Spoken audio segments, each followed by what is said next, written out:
27-year-old Corey Lee Hughes is clearing house and moving out of state.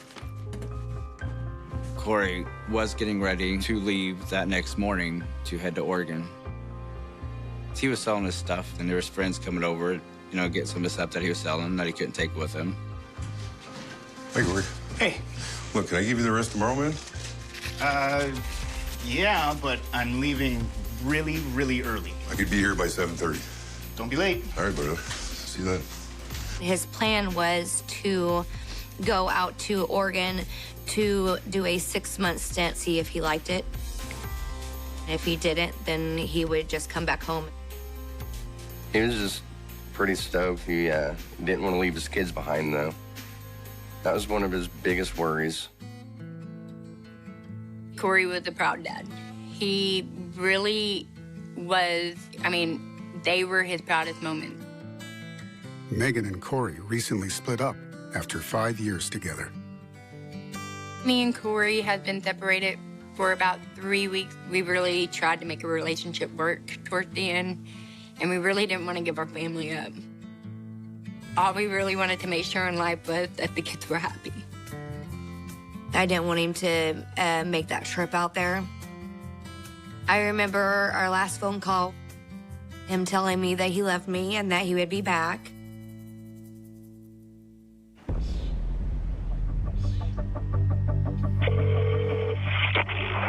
Emergency? Yes, sir. I got an emergency. What kind of emergency? I come over here to talk to my cousin's boyfriend, and when I get up there, I look and there's like a footprint with like blood. So I stepped in to see, and he's laying in the kitchen all bloody. Is he breathing? I don't know. And he's laying face down in a puddle of blood. His name's Corey Hughes.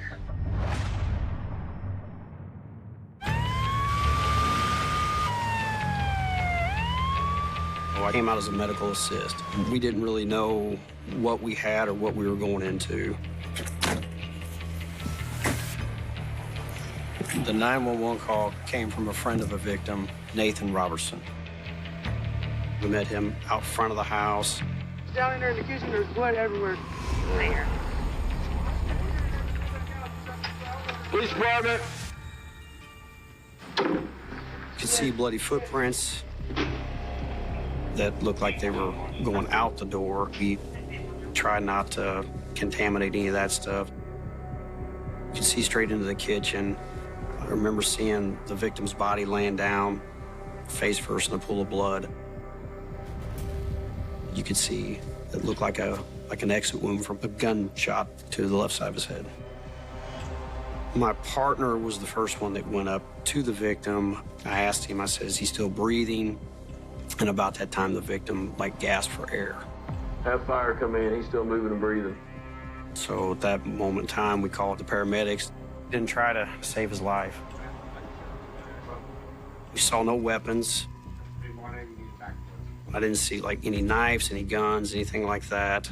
And when you don't see a weapon, then you know you got something more.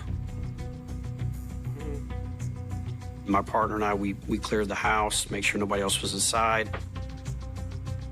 Police department, anybody down here, make yourself known. There wasn't anybody else in the house. I remember coming back into the living room, and they were loading him up to take him to the hospital. As Corey is rushed to the hospital, Detective Jones and his team arrive on scene. You could see the pool of blood. A .380 casing is found on the floor within the pool of blood. There wasn't a gun left at the scene, so that would mean that this is a possible homicide investigation. There were a lot of footprints in the blood leading around and out of the house, which means that Mr. Hughes wasn't shot and then an offender run out immediately. There had to have been time for him to bleed out, and then that person step through that blood and go through the house. The footprints provide a nice imprint of the suspect's shoe pattern, which was very common as the Nike Air Force One. If we find the shoe with blood on it, we can definitely tie it back to who wore that shoe and possibly who the shooter is.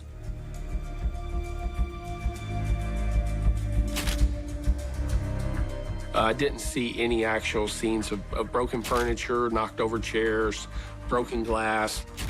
Leads us to believe that the offender was allowed into the home, and Mr. Hughes was kind of taken by surprise. While officers process the scene, detectives speak with the 911 caller. Nathan Robertson was the first person we're wanting to talk to. So when you arrived, you just found the door was open a little bit, the main door. Like, I looked through the door, and I seen like a footprint of blood. Right. He had come to Corey's house to buy a TV. Corey's leaving town. He was flying out of Evansville that morning. We're told Corey was selling his property and that he had cash in the house. So pretty quickly, we believed that this was going to be probably a robbery for his cash. While officers take Nathan to the station for a formal interview, investigators search the house for evidence that could help identify Corey's shooter. A wallet was located. The wallet was kind of hidden with $1,500 of cash was in the wallet. There were drawers open and things of that nature. So the person was there looking for something. Detectives also recover a cell phone. Cell phones are very important. They explain phone conversations, text messages, locations of the phone at the time. At 7:17, Corey texted a friend who was taking him to the airport that day. It gives us a time frame. Something happened after 7:17 and before the 911 call came in at 7:35. Officers canvass the area for potential witnesses. We went around the neighborhood asking people if they were out, if they heard anything, but we had nobody that saw anything, that witnessed anything. Word of Corey's shooting soon reaches his ex-girlfriend, Megan Frazier. Okay, well, they're down at the hospital with the gentleman. Can you please tell his family what's going on? Somebody? We're trying to figure out what's going on. I got the phone call from my cousin's ex-wife, Kelly. She said Corey had been shot, and you need to come home. Is he dead? No. He's not dead. I knew something bad happened, so I went to the hospital. They just made me kind of sit there and wait. Felt like forever. A doctor finally came out and asked me to follow him. And I just remember him telling me, I'm sorry, we did everything we can. We received word from the hospital that he had passed. This is now an actual murder investigation.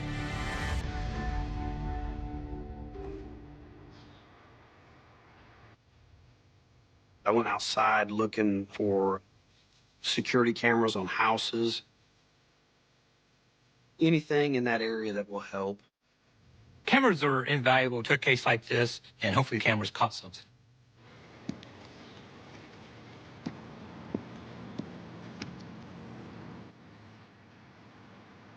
There was a house that had a camera to the east of where the victim's house was and across the street.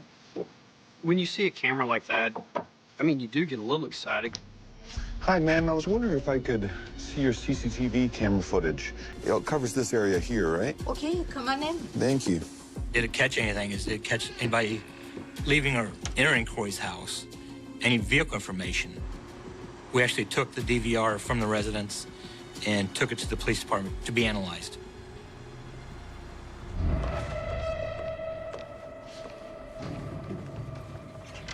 The camera's motion activated. Whenever something happened closer to the camera, it would activate. The camera does not record until it sees motion at some point. Okay. So Corey texts at 7:17. Nathan's 911 call comes in at 7:33. So let's start at 7 o'clock.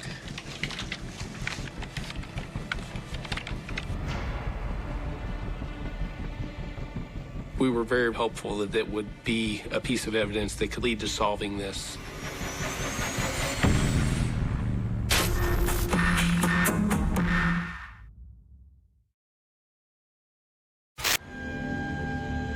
The last time that Corey texted at 7:17. That was about 20 minutes before the 911 call from Nate Robertson.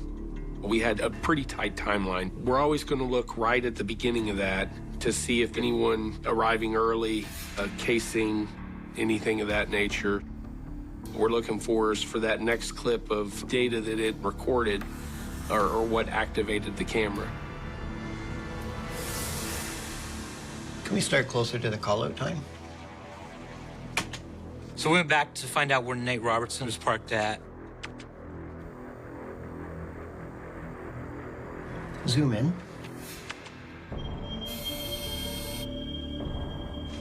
There's Nate's car.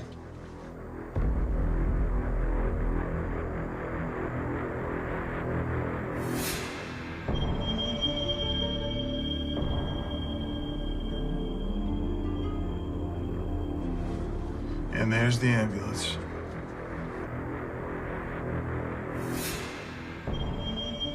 Corey's house was 5-6 houses down on the other side of the street.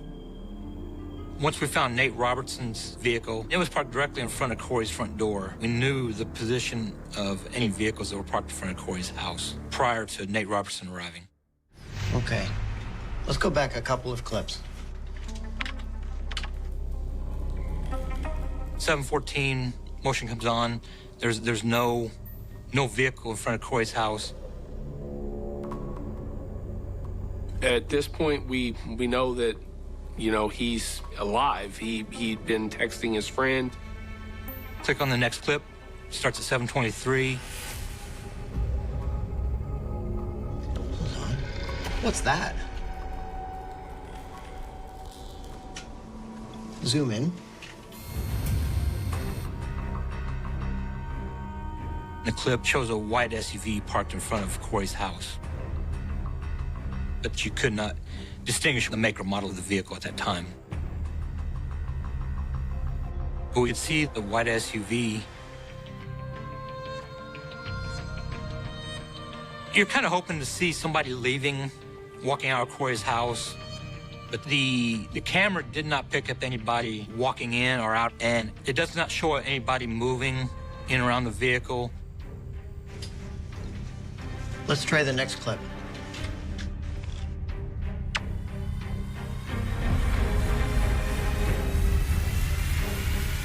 After that, the white SUV is gone out of that video.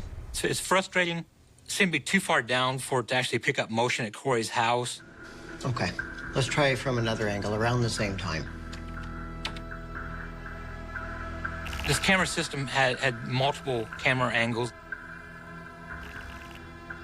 One of the camera angles actually shot directly out into the street.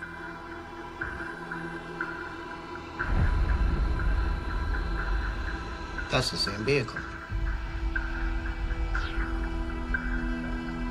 At 7:29, as the white SUV drove past after leaving Corey's house, you got a better image of the vehicle. Play it again. Freeze. It was a Chevy Trailblazer. You could see that the rear rim of the passenger side tire was different from the rim of the front tire. It was a darker colored rim. It has a sunroof, a roof rack, and it appears to be a more extended version of the Chevy Trailblazer. So it appears to have a lot of unique characteristics. But we could not identify the driver. Zoom in on the tag. We weren't able to get a license plate number from any of the camera angles. We knew the white SUV had left at 7:29, and the 911 call from Nate Robertson came in at 7:35. So that gives us how quickly after it left that Nate Robertson arrived at the scene. It's a big moment as far as getting information. We definitely needed to locate it and figure out who was driving that SUV. Can you send me a screen grab of that vehicle? We sent out a still image of the vehicle to all the department police officers and try to get information on the vehicle if the officers could locate it. As officers hunt for the SUV, Corey's family arrives at the hospital. By the time we had gotten down to the hospital, Corey had passed away from the gunshot in his head. They told us that we couldn't see him because he was already at the coroner's office. I said, I don't care. I said, I want to see my son, bring him, take me to him or something. They said that he was shot in the left temple. And I just couldn't believe it. It's still hard to believe. Everybody was in shock. Didn't even really know how to take it. That something like this could happen to, one of my kids. You just don't ever think it could happen to your child. Who could have done this to him? I mean, we just wondered how, who, and why. At the crime scene, a woman approaches police with a tip.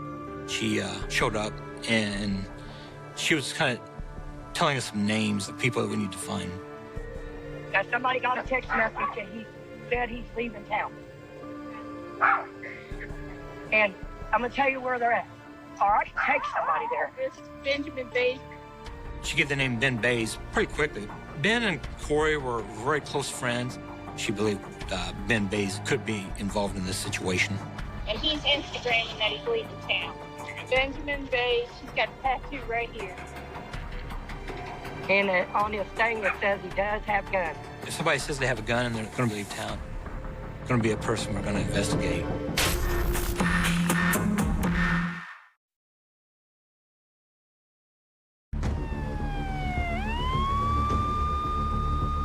Police officers race to Ben Bays' last known address. In dealing with a person of interest of this nature, we want to take a lot of precautions. One, that this person could potentially be armed and whatnot. So we just surround the house and try to call him out to come meet the officers. Can we talk to the dude in your house? Can we talk to the dude in there? When speaking to a friend of Ben Bays, James Leslie, he stated that Ben had arrived at his home around 8 or 8:30. And this dude's already got a pistol. I hear about a murder. Somebody's involved, okay? There's wouldn't be guns around if somebody wasn't involved in something stupid. When he comes in, he was talking about a murder and was in possession of a firearm. That would definitely raise suspicion in thinking that he was involved. We were definitely alerted that one of those firearms could potentially be a murder weapon in the Corey Hughes case. So it was very, very important to secure that residence. I want lawyers because, like they said, I do have the right to plead my Fifth Amendment because I know for a fact that I have nothing to do with it. Officers located Ben Bays. Why am I being arrested? If I'm getting arrested... You're not being arrested, you're being detained. Why am I being detained? Because they want to talk to you. They detained him in the house.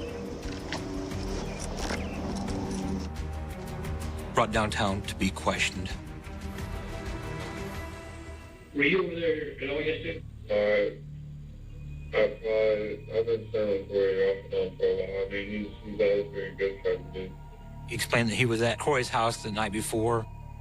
He'd been staying at Corey's house after breaking up with his girlfriend. Now, Corey's been selling his stuff recently, right? You know about that, right? Gave her a bunch of clothes, gave her some things. Right. So he's had a lot of money around there. And you told anybody that you had any money around the house? No. You didn't tell anybody? No. While investigators interview Ben Bays, detectives execute a warrant to search where he was found. So at the address, we're looking for blood evidence. We're looking for cash, anything that could lead us back to Corey's house that morning. We'd be looking for cellular phones and other devices capable of transmitting data that could use GPS or whatever to put him in the area at the time. Looking for ammunition that may match the shell casing that was collected at the scene. Guns were recovered from the home where Benjamin Bays was located. Those firearms ended up being BB guns. A BB gun would not be capable of inflicting the injury that Corey Hughes sustained. At the police department, investigators questioned Ben about his movements the night before. We left at 1 o'clock, 1:30-ish, 1:45. I don't even remember. After that, I did not go back. Did you have the same clothes on all day yesterday and today? What's even changed? Ben explained that after having left the house around 1 to 2 o'clock in the morning, they went to a local convenience store, purchased some items. So we wanted to follow up on his whereabouts the night before. Detectives visit the store to find CCTV footage that can corroborate Ben's story.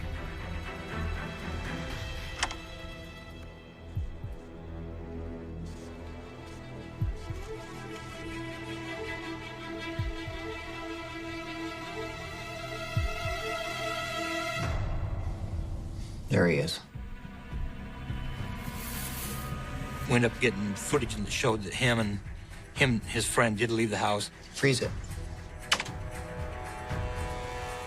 I noticed during that footage, he had on the exact same clothing he had during the interview. Footage of them at the convenience store before is important, that they didn't change clothing. There could be possible evidence on the clothing if he was the shooter. Investigators find no blood on Ben's clothes, and the pattern of his shoes does not match the bloody prints found at the crime scene. We're finding no physical evidence to tie Ben Bays to this.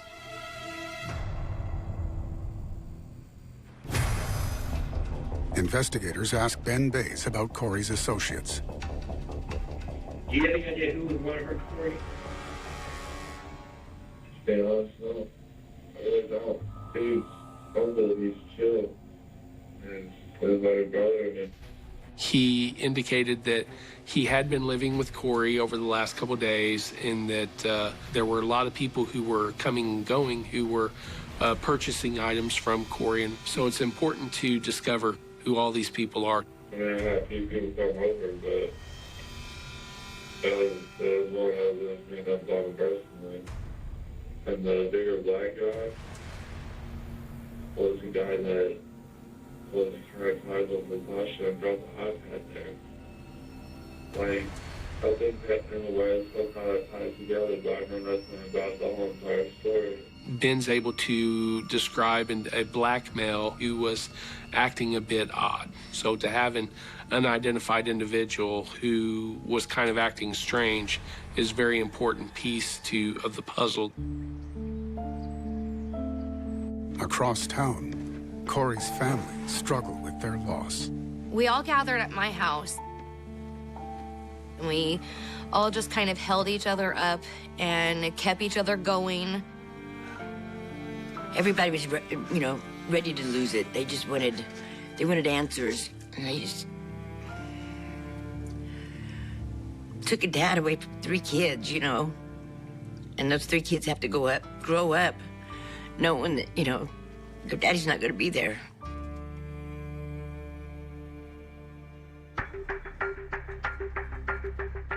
Back at the police department, Detective Jones receives a tip. Detective Jones. Yes? I get a name from an informant of Brendan Brown. He drives a white SUV. Brendan Brown actually knows Corey and knew that he was selling property to move to out of state. Okay, thanks. Brandon Brown did have some criminal history that would cause him to be disqualified from possessing a firearm. Hey, I got a name for you. Brandon Brown. We looked up phone records and located a phone call from Brandon Brown's phone to Corey that morning at 7:08. Great, thanks. So at this point in time, we have a subject that drives a white SUV and has called Corey the morning just prior to him being found shot on the floor. This was a very, very big break in the case, and we felt that that was something we had to move on very, very quickly.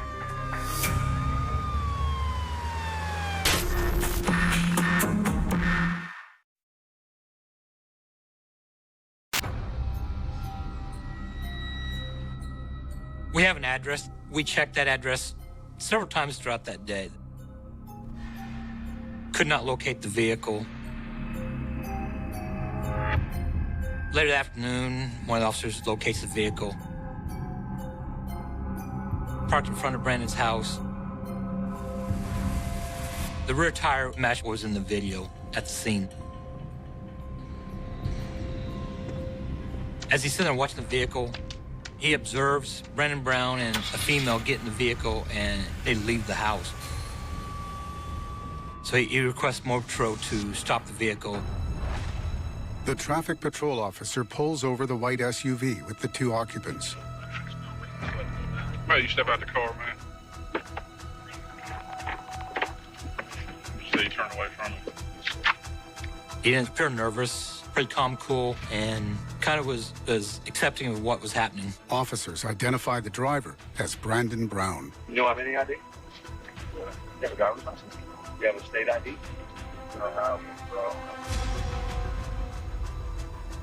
Officers take Brandon and his wife Jessica to the police department. They tow the white SUV to the lab for testing.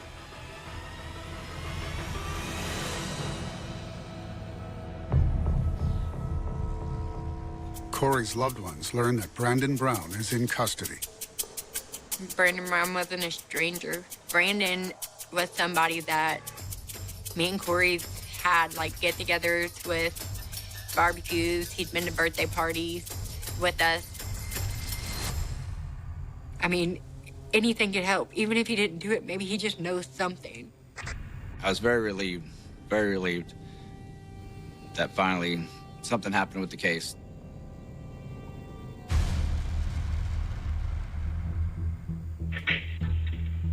Hey, Brandon.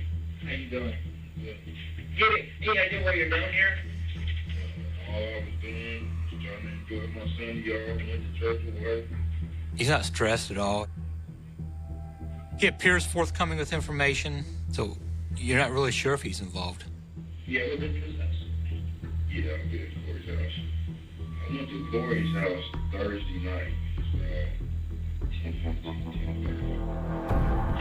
He admits that he was actually at Corey's house the night before. He is the male that the other people didn't know. And so it's exciting to get that information and start to put pieces together. He doesn't know we have footage of his vehicle at the scene before Corey is found. We got some questions, you know. Your trailblazer. Is there anything on the trailblazer that makes it stick out?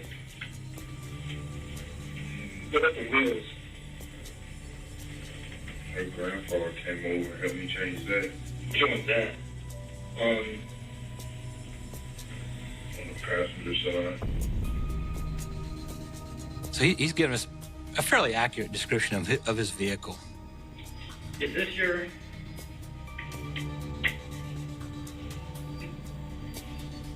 It looks like mine, but I know the white one has one just like ours. Just like yours? Yeah. Has the same tire, same... Yeah. He's not acting like that's really their car. There's another guy around town that drives the car that looks just like theirs. And that was probably the first time he showed any signs of getting nervous. Detectives move to another room to speak with Brandon's wife. All right, Jessica. My name is Detective Jones. This is Detective Evans. It's Jessica, right? I've already met you, but yeah. What's your last name? Jessica was very forthcoming with information. She did not show any signs of deception during our interview with her. Okay. Would this be yours with the missing hubcap? I showed Jessica a photo from the video surveillance footage of the vehicle leaving Corey's house, and I didn't tell her where it was or anything. Yeah, that is one. Yeah, because we had a flat tire that blew out, and we had to change the tire. Oh, yeah, so is it a spare tire on there? Yeah, it's a spare tire. And does it have a sunroof as well? Yes, it does. And she said she was 100% sure it was her car.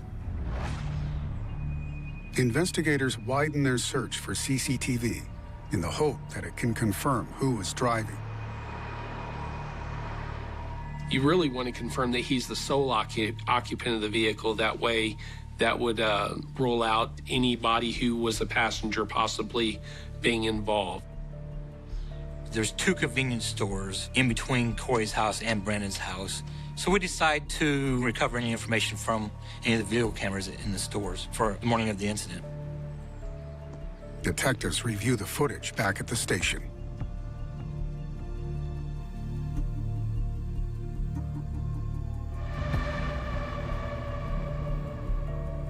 There it is. At 6:51, the Trailblazer can be seen pulling in a gas station about 6 blocks away from Corey's home. We know that this vehicle was in the area specifically at the time when Corey was still alive. We're just hoping to get positive identification of Brandon driving that vehicle. Let's try the next clip.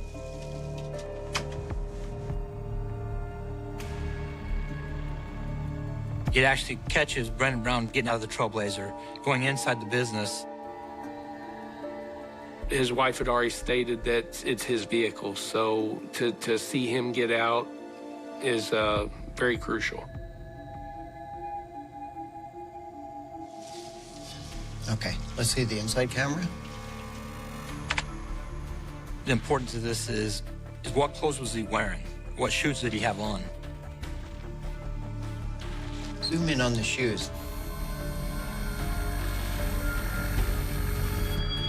Those look like Nikes. This particular type of shoe was same as the footprints that were left in the blood at the scene.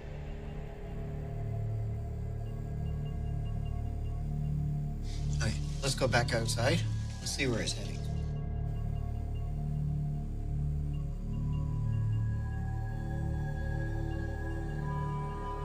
He leaves from the business, goes east on Missouri, which is towards Corey's house.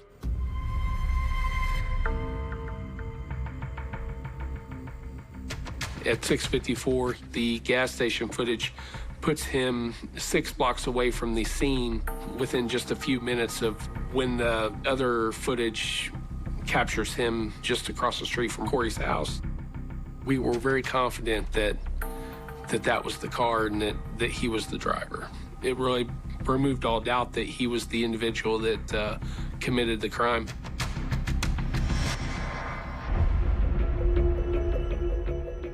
Investigators execute a warrant to search Brandon's home. Officers are looking for cash, blood evidence, weapons, clothing with blood on it. During the search, they don't find any clothing with blood on it. He probably discarded that clothing, but they do find 2 firearms.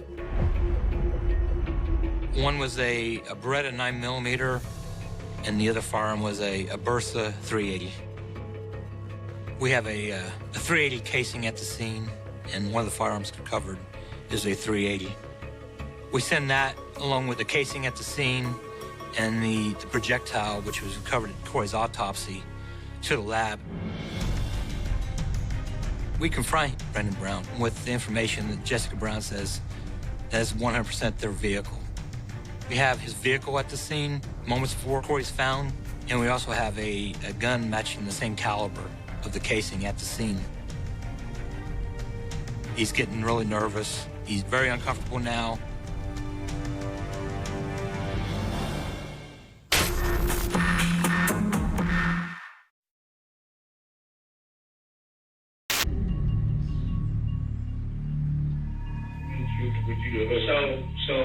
Okay. You haven't been 100% true. At that point, I knew it was time to really start interrogating him in a manner of trying to get to the truth of what happened. Do you want to tell me about that morning?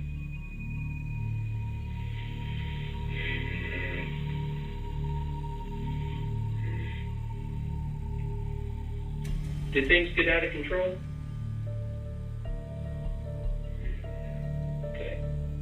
I knew that he was, really wanting to unburden himself. And that's whenever he kind of told his version of what happened. Okay. What happened at the house? started to knock on the door, and I just felt something wasn't right. Okay? Brandon did state that he had gone over to Corey's house to purchase something and said that he had an odd feeling, so he took a firearm with him. He just clocked out. Okay, when you say clocked out, what do you mean?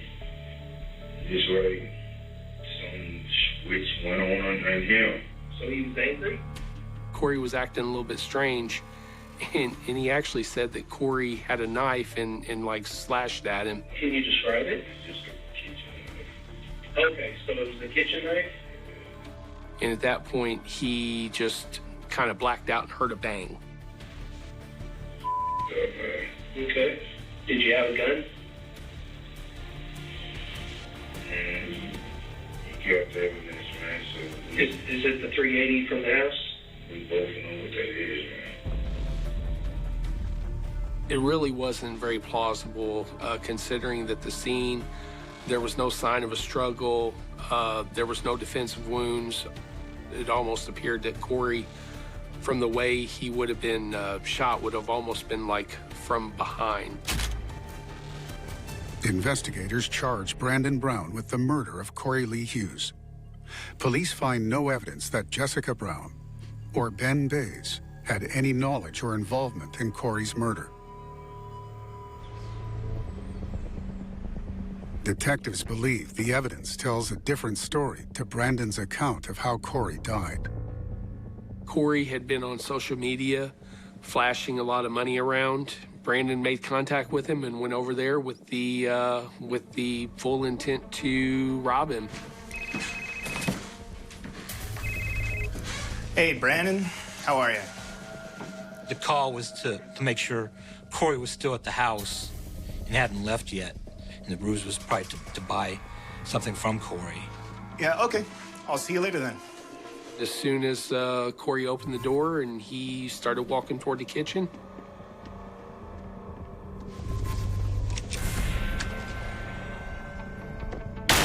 Brandon shot him. And then he rifled through the house trying to find money. Time was of the essence, so when he didn't find any, he fled quickly.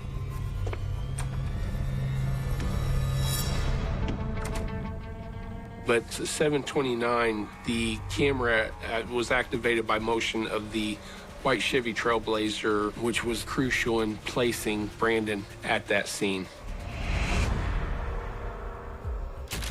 Brandon Brown pleads guilty to murder and is sentenced to 65 years in prison. The compilation of all the video surveillance really provided a very good timeline. It was a key piece of evidence in placing him at the scene. Without the video, this case would have been very, very difficult to prove.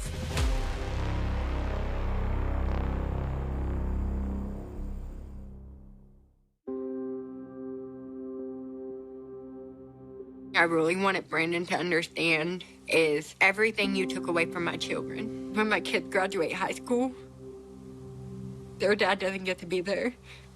When my daughter gets married, her dad don't get to walk her down the aisle. It left a huge hole in our family that we'll never get back. We'll never have a conversation with him. We'll never be able to give him a hug. I just miss hanging out with him, you know, all the small things. Holidays, birthdays, everything. He was my baby, you know. So I just kind of tell myself, you know, Corey's down in Evansville, he's working, and, you know, he's busy. And that helps me get through the day. Me and my family put together a bloom release for Corey and to let Corey know how much we love him. And that we're gonna do everything we can to make sure that he's not forgotten.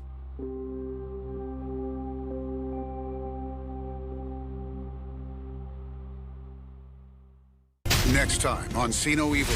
This Baltimore City 911 emergency. You need to hurry up, come in here. My son said somebody murdered. I seen like dried blood. We know we're gonna get absolute facts if the image is captured. That's a shotgun. This individual has to be identified and quickly.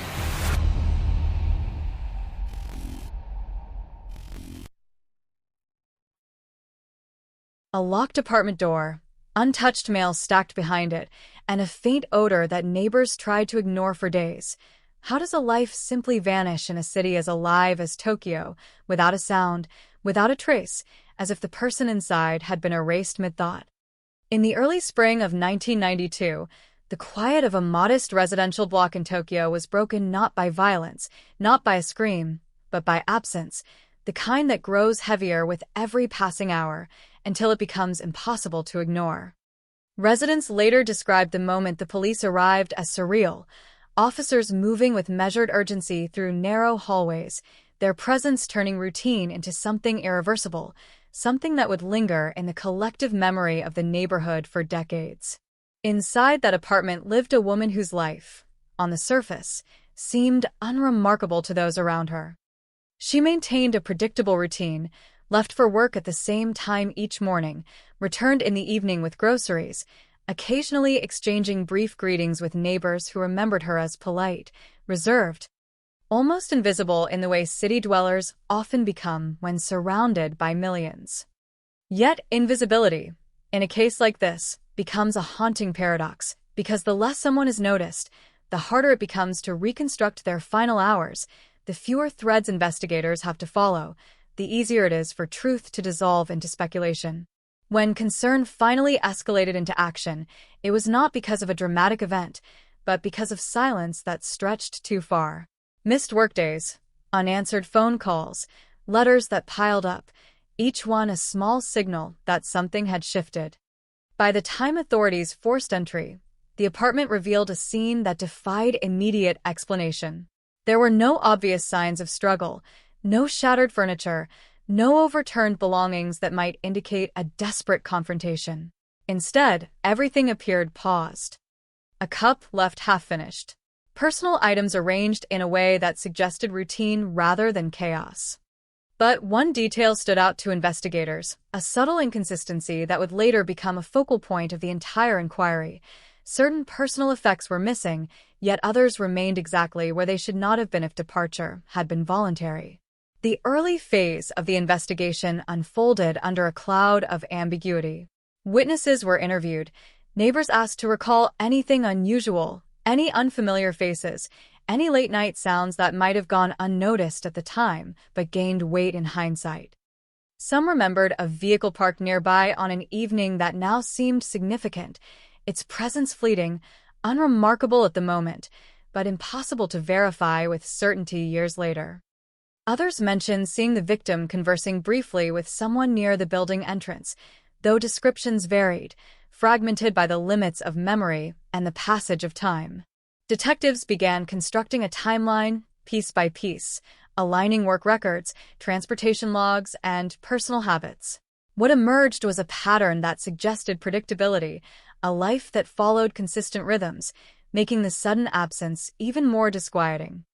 There were no recorded withdrawals of large sums of money, no indications that the victim had planned an extended trip, no messages hinting at departure.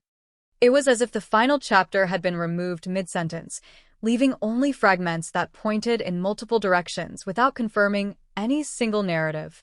As days turned into weeks, the case attracted growing attention within local law enforcement circles, not because of sensational evidence, but because of the absence of it. Cold case classifications often begin not with closure, but with inertia, and in this instance, the lack of physical clues became the greatest obstacle. Without a body, without a clear crime scene, without definitive signs of abduction or flight, investigators were forced to rely on indirect indicators, behavioral patterns, and the faint echoes of human interaction that might have gone unnoticed in real time.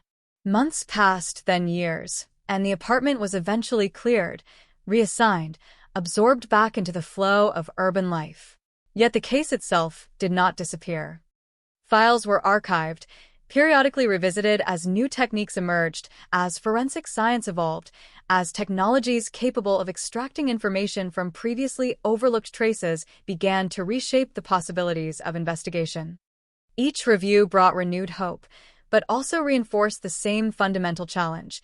The evidence that could explain everything might no longer exist, or worse, might have been hiding in plain sight all along, misinterpreted, discarded, or simply not recognized for what it was. The community, too, carried its own version of the case forward.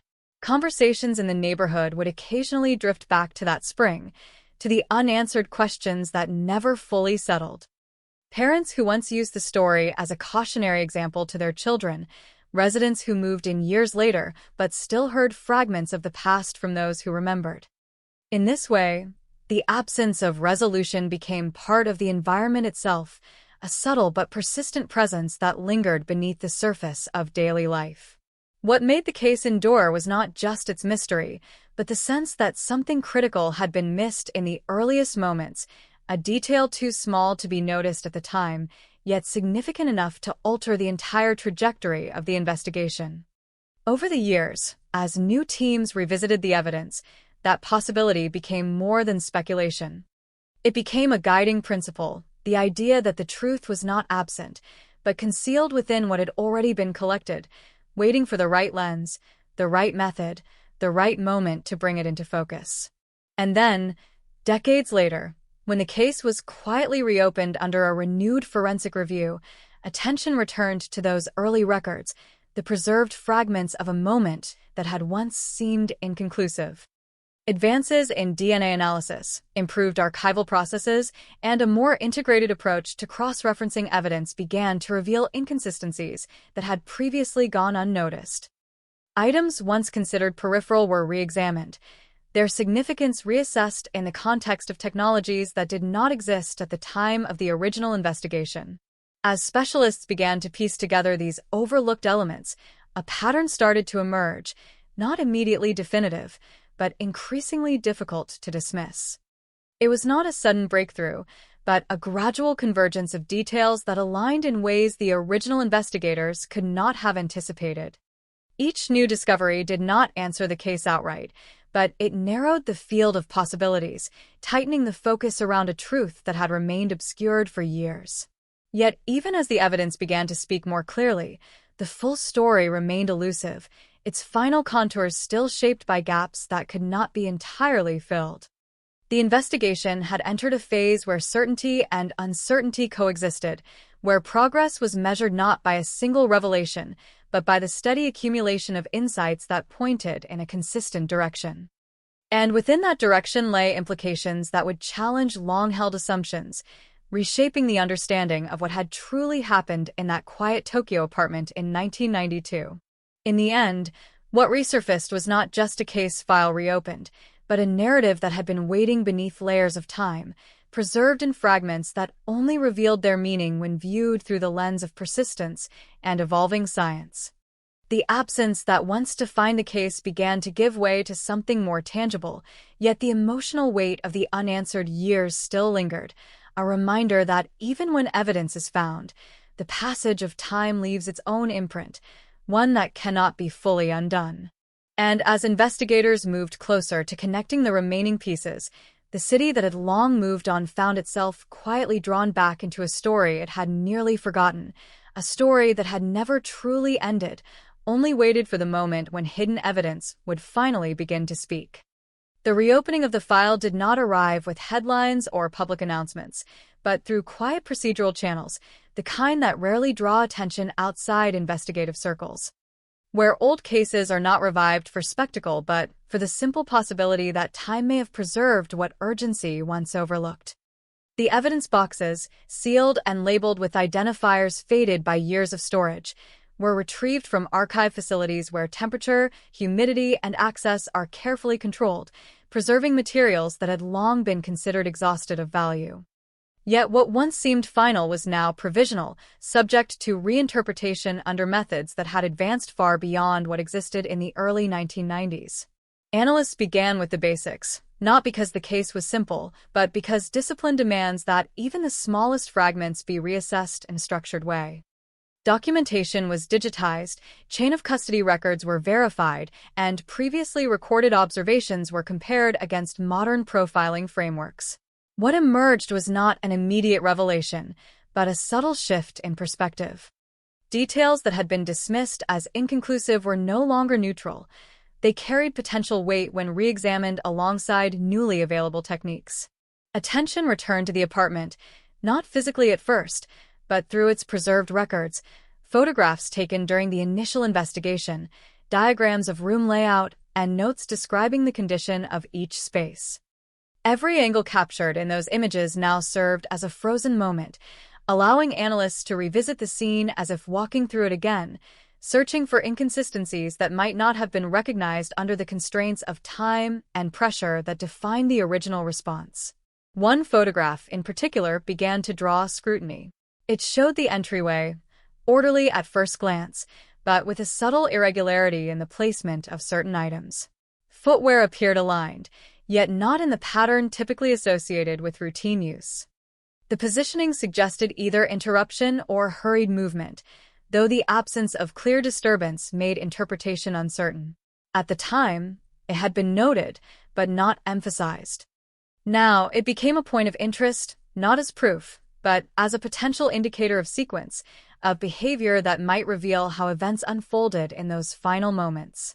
Parallel to this visual reassessment, biological evidence that had been stored under standard conditions was reintroduced to testing protocols that were unavailable in the early 1990s. Advances in amplification techniques allowed for the detection of trace genetic material that would previously have been too degraded or too minimal to analyze. Samples that had once yielded no usable profile were now capable of producing partial markers, fragments of information that, when combined with statistical modeling, could be compared against databases expanded over decades. The process was methodical, deliberate, and cautious. No single result was treated as conclusive on its own.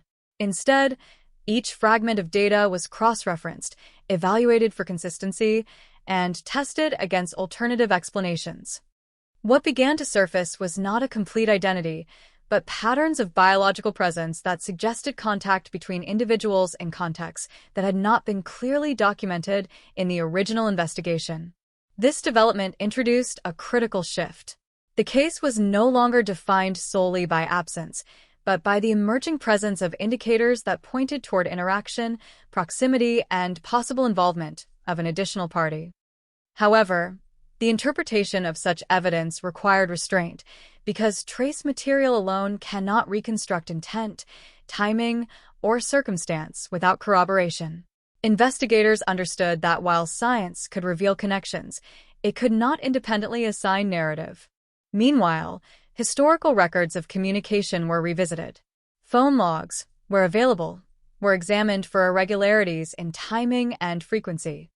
While no explicit patterns of distress calls or repeated contact attempts stood out, there were intervals that, when aligned with other data points, suggested moments where communication could have occurred but left no recorded trace.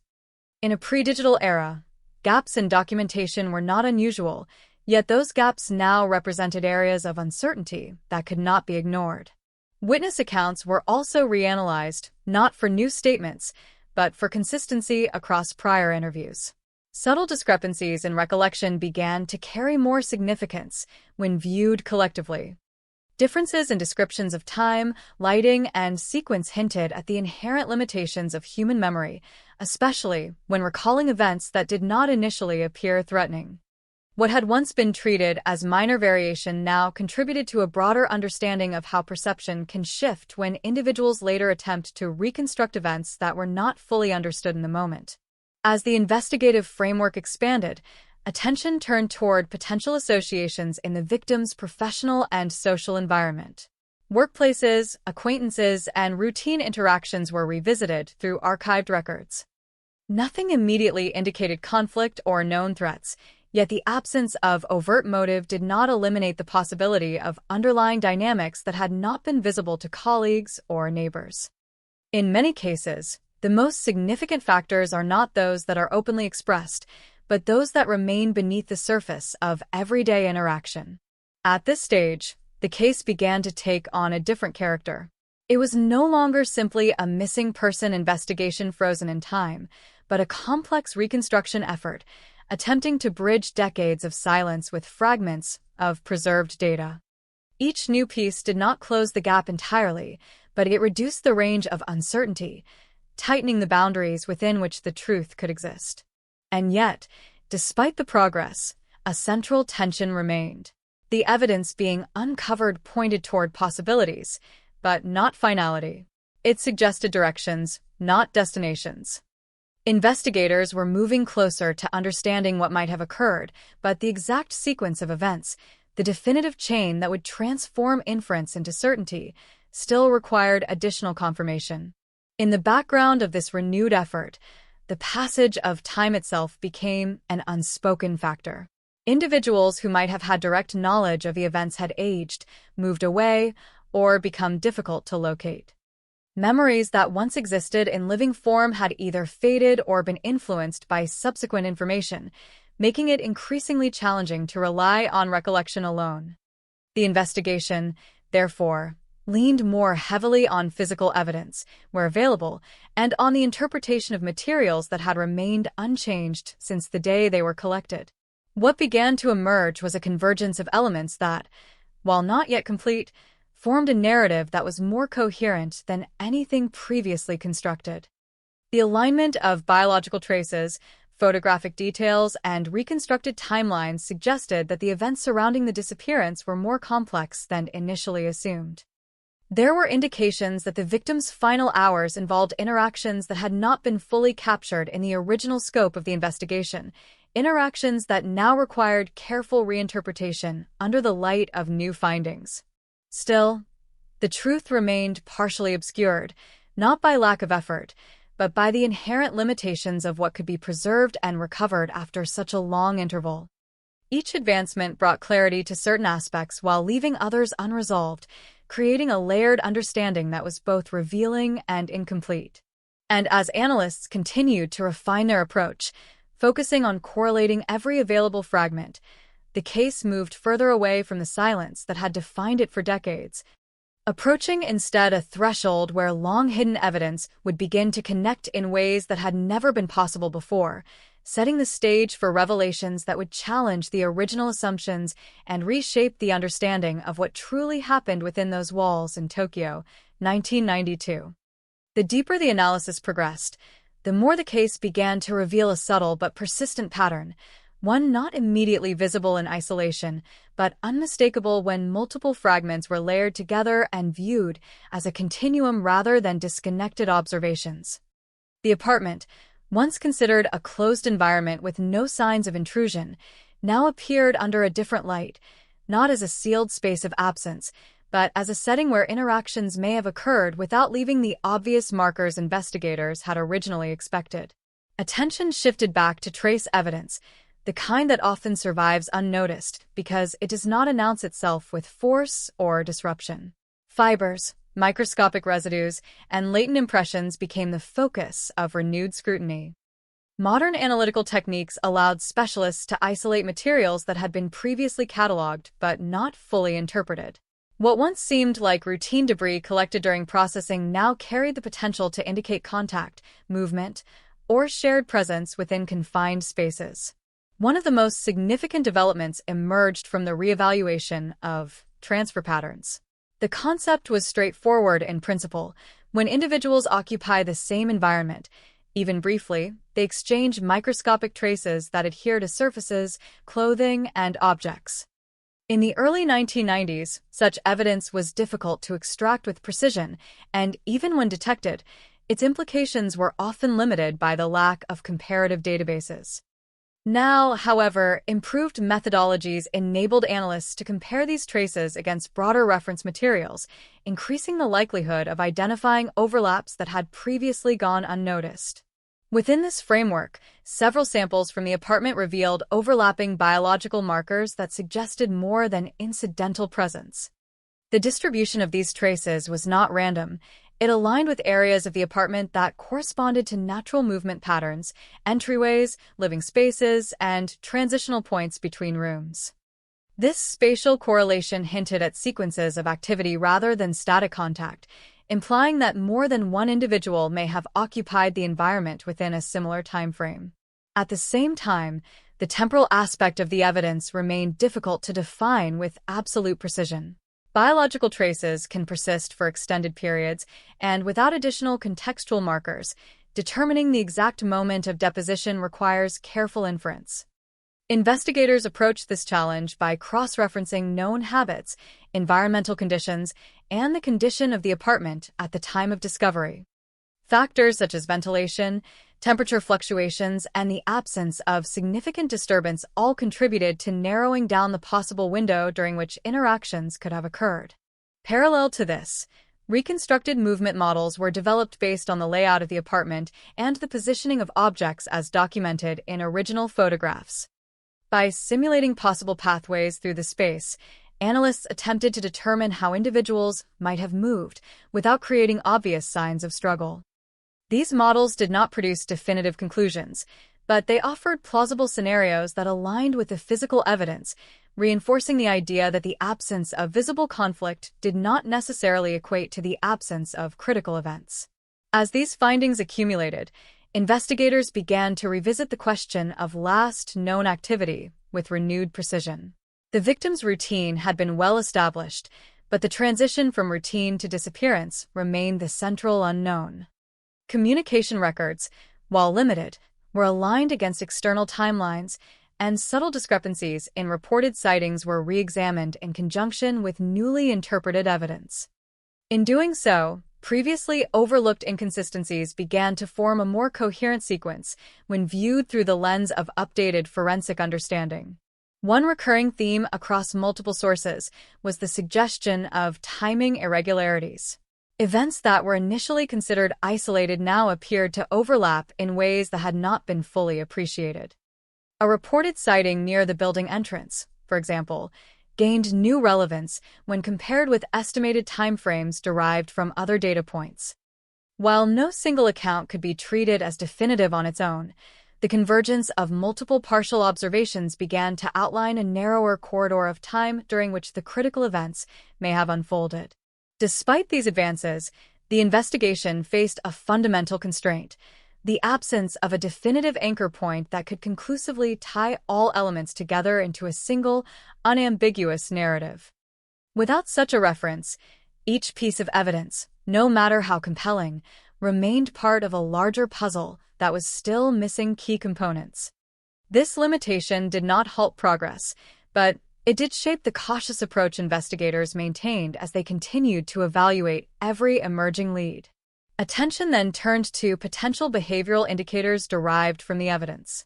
Patterns of interaction, inferred through the distribution of traces and the arrangement of objects, suggested that the environment may have been altered in ways consistent with brief, but significant activity. These interpretations, while not conclusive, aligned with the possibility that the apartment had not been merely abandoned, but experienced a sequence of events that left minimal physical disruption. At the same time, the absence of forced entry continued to be a critical factor. Entry may have been voluntary, facilitated, or conducted under circumstances that did not trigger immediate resistance. This observation opened multiple avenues of interpretation, each requiring careful consideration. Investigators weighed these possibilities against the available evidence, recognizing that the nature of access could significantly influence the overall understanding of the case. As the layers of analysis deepened, the investigation began to resemble a convergence model rather than a linear progression.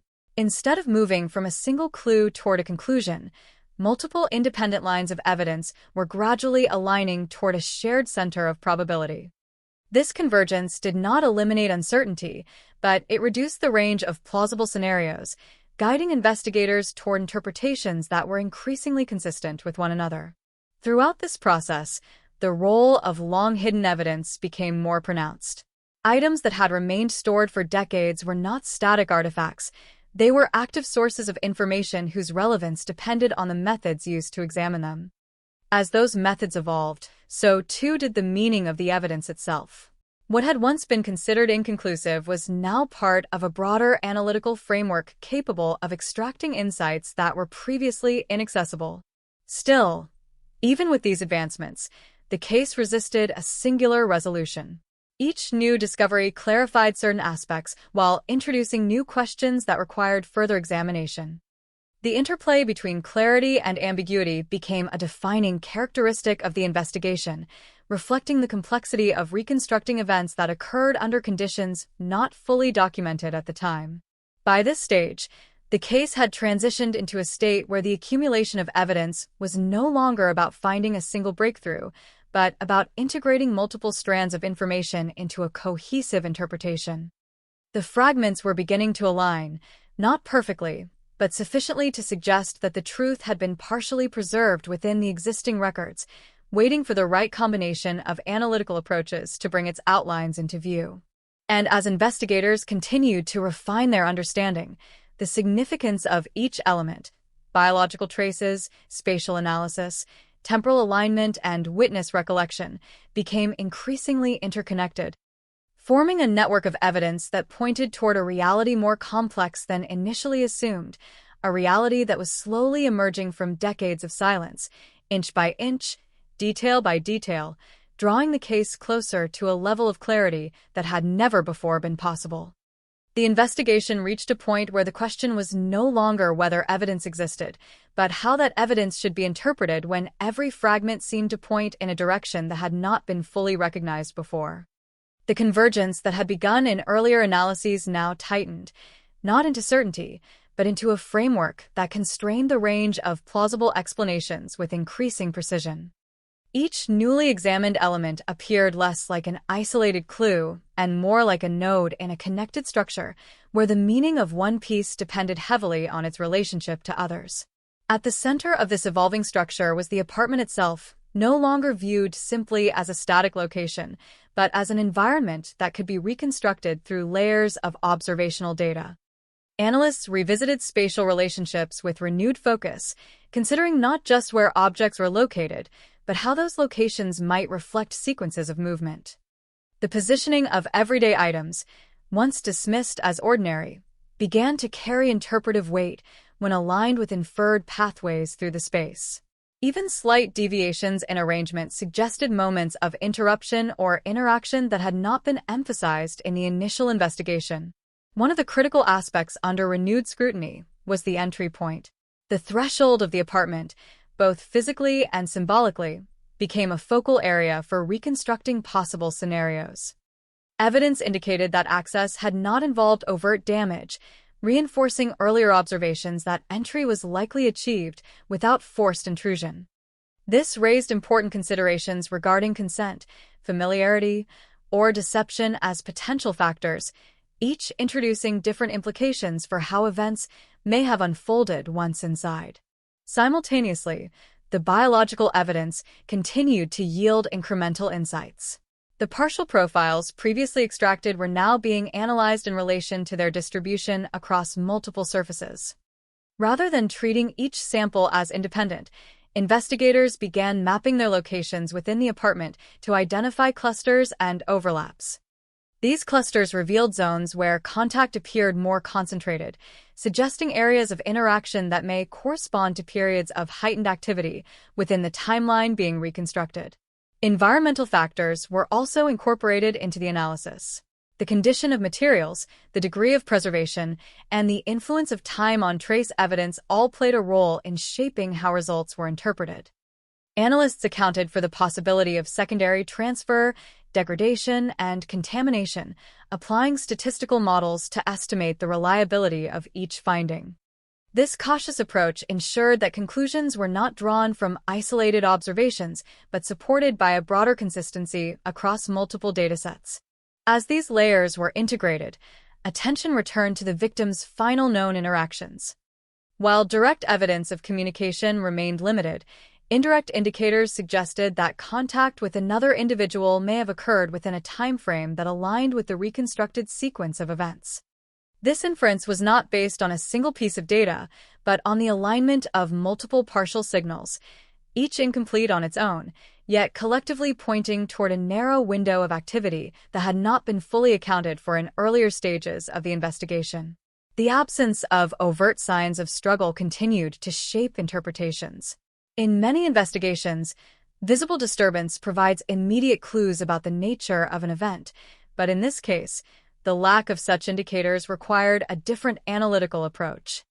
Investigators considered scenarios in which events could unfold without generating obvious disruption, whether through familiarity, surprise, or circumstances that limited resistance. These considerations did not confirm any specific theory, but they helped refine the boundaries within which plausible explanations could exist. At the same time, inconsistencies in earlier witness accounts were revisited with a more nuanced perspective. Rather than viewing discrepancies as errors, analysts began to interpret them as reflections of perception under limited awareness. In environments where events appear routine, individuals often do not encode details with the precision required for later recall. As a result, reconstructed testimonies, when compared side by side, revealed overlapping themes but diverging specifics, reinforcing the need to treat such accounts as supportive rather than definitive evidence. The investigative process also incorporated advances in comparative databases, allowing for cross-referencing of biological markers against a broader population pool. While no immediate definitive match emerged at this stage, the comparison process narrowed the range of potential profiles associated with the partial data. This narrowing did not identify a specific individual, but it reduced the uncertainty surrounding the characteristics of the unknown contributor, providing additional context for interpreting the evidence. As the analysis progressed, the narrative that began to form was not one of a single, isolated event, but of a sequence involving interaction, presence, and subsequent absence. The alignment of spatial, biological, and temporal elements suggested that the disappearance was not the result of a random or externally chaotic occurrence, but rather something that unfolded within a contained environment, leaving behind traces that had remained dormant until revisited with modern techniques. Despite this growing coherence, investigators remained aware that the reconstruction was still incomplete. Certain critical elements, precise timing, definitive identification, and conclusive linkage between all pieces of evidence, were still beyond reach. The absence of these elements did not invalidate the findings, but it prevented the formation of a final, unequivocal conclusion.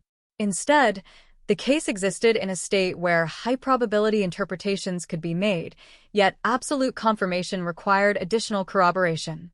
The role of archival preservation became increasingly significant at this stage. Without the careful storage of physical evidence over decades, none of the current analyses would have been possible. Each preserved item functioned as a time capsule, maintaining information that could only be accessed once technology reached a level capable of extracting it. This interplay between preservation and innovation underscored the importance of long-term evidence management in cases that remain unresolved over extended periods. As investigators synthesized their findings, the structure of the case began to resemble a layered reconstruction, where each layer contributed to a more complete understanding of the events in question. The biological evidence provided indications of contact, the spatial analysis outlined possible movement within the environment, and the temporal alignment suggested a window during which these interactions may have occurred. Together, these elements formed a composite view that was more detailed than any previously achieved in the decades following the initial investigation. Yet even with this progress, a sense of restraint persisted. The findings were compelling, but they were not absolute. Each conclusion was framed within the limits of the data, acknowledging that while the evidence pointed toward a coherent explanation, the final confirmation required either additional information or a breakthrough that would directly link all components into a definitive sequence. And so the investigation continued, moving forward not with abrupt revelations, but with steady refinement, each step bringing the case closer to clarity while preserving the complexity that had defined it from the beginning. The long-hidden evidence, once silent and overlooked, was now beginning to shape a narrative that had remained obscured for years, revealing patterns that connected across time and hinting at answers that were finally within reach, even if not yet fully realized. The investigation entered a phase where the focus narrowed from broad reconstruction to precise correlation, where each fragment of evidence was no longer viewed in isolation but measured against an increasingly refined internal model of what likely occurred within that apartment. Analysts began aligning all available data along a unified timeline, not a speculative one, but one constrained by verified inputs, documented sightings, preserved biological traces, environmental conditions, and the spatial layout captured in archival imagery. The objective was no longer to search blindly for anomalies, but to test the consistency of the emerging pattern against every known variable. Within this framework, subtle inconsistencies that had once been considered minor began to gain significance. The relative positioning of objects, when compared across multiple photographs taken from slightly different angles, revealed minute differences that suggested interaction rather than static placement. These differences were not dramatic enough to indicate a struggle, but they were sufficient to imply that movement had occurred in a manner that altered the environment in small but meaningful ways. In forensic reconstruction, such micro-level changes often become the foundation for understanding macro-level events, especially when overt indicators are absent. At the same time, analysts revisited the biological evidence with a more granular approach. Instead of treating each sample as a standalone result, they began evaluating the spatial distribution of all recovered traces as a system. By mapping these traces onto a digital reconstruction of the apartment, patterns of concentration emerged, forming clusters in specific zones. These clusters were not random. They corresponded to areas where individuals would naturally interact, points of entry, transitional corridors, and shared surfaces. The presence of overlapping markers in these zones reinforced the hypothesis that more than one individual had occupied the space within a relatively confined time frame. Further analysis explored the possibility of sequential presence versus simultaneous presence.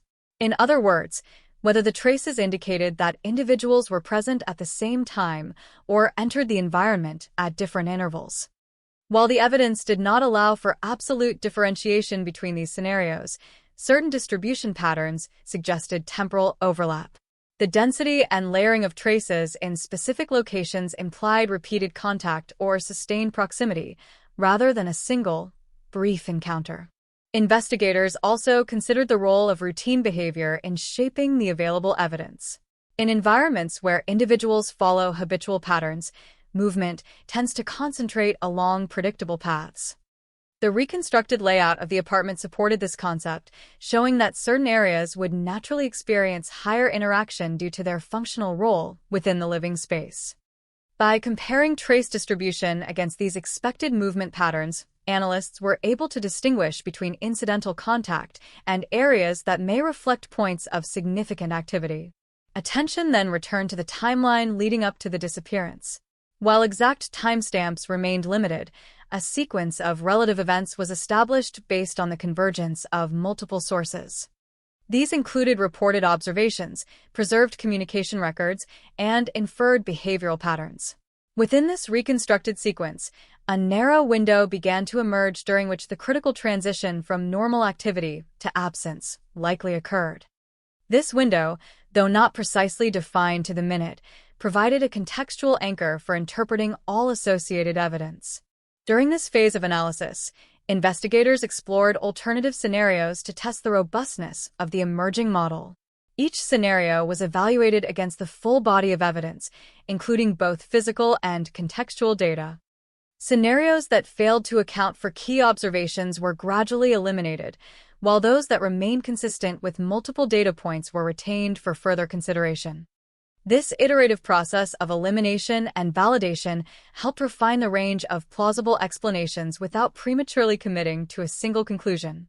One of the more significant aspects of this stage was the reevaluation of previously dismissed details. Elements that had been categorized as non-critical during the original investigation were reassessed under modern analytical frameworks. In several cases, these details, when integrated with newly interpreted evidence, contributed meaningfully to the overall understanding of events. This highlighted an important principle in cold case analysis. The value of evidence is not fixed at the time of collection, but evolves as new methods and perspectives are applied. The absence of clear external disturbance continued to influence interpretations. The lack of forced entry, combined with the orderly condition of the environment, suggested that whatever transpired within the apartment did not involve immediate or overt confrontation.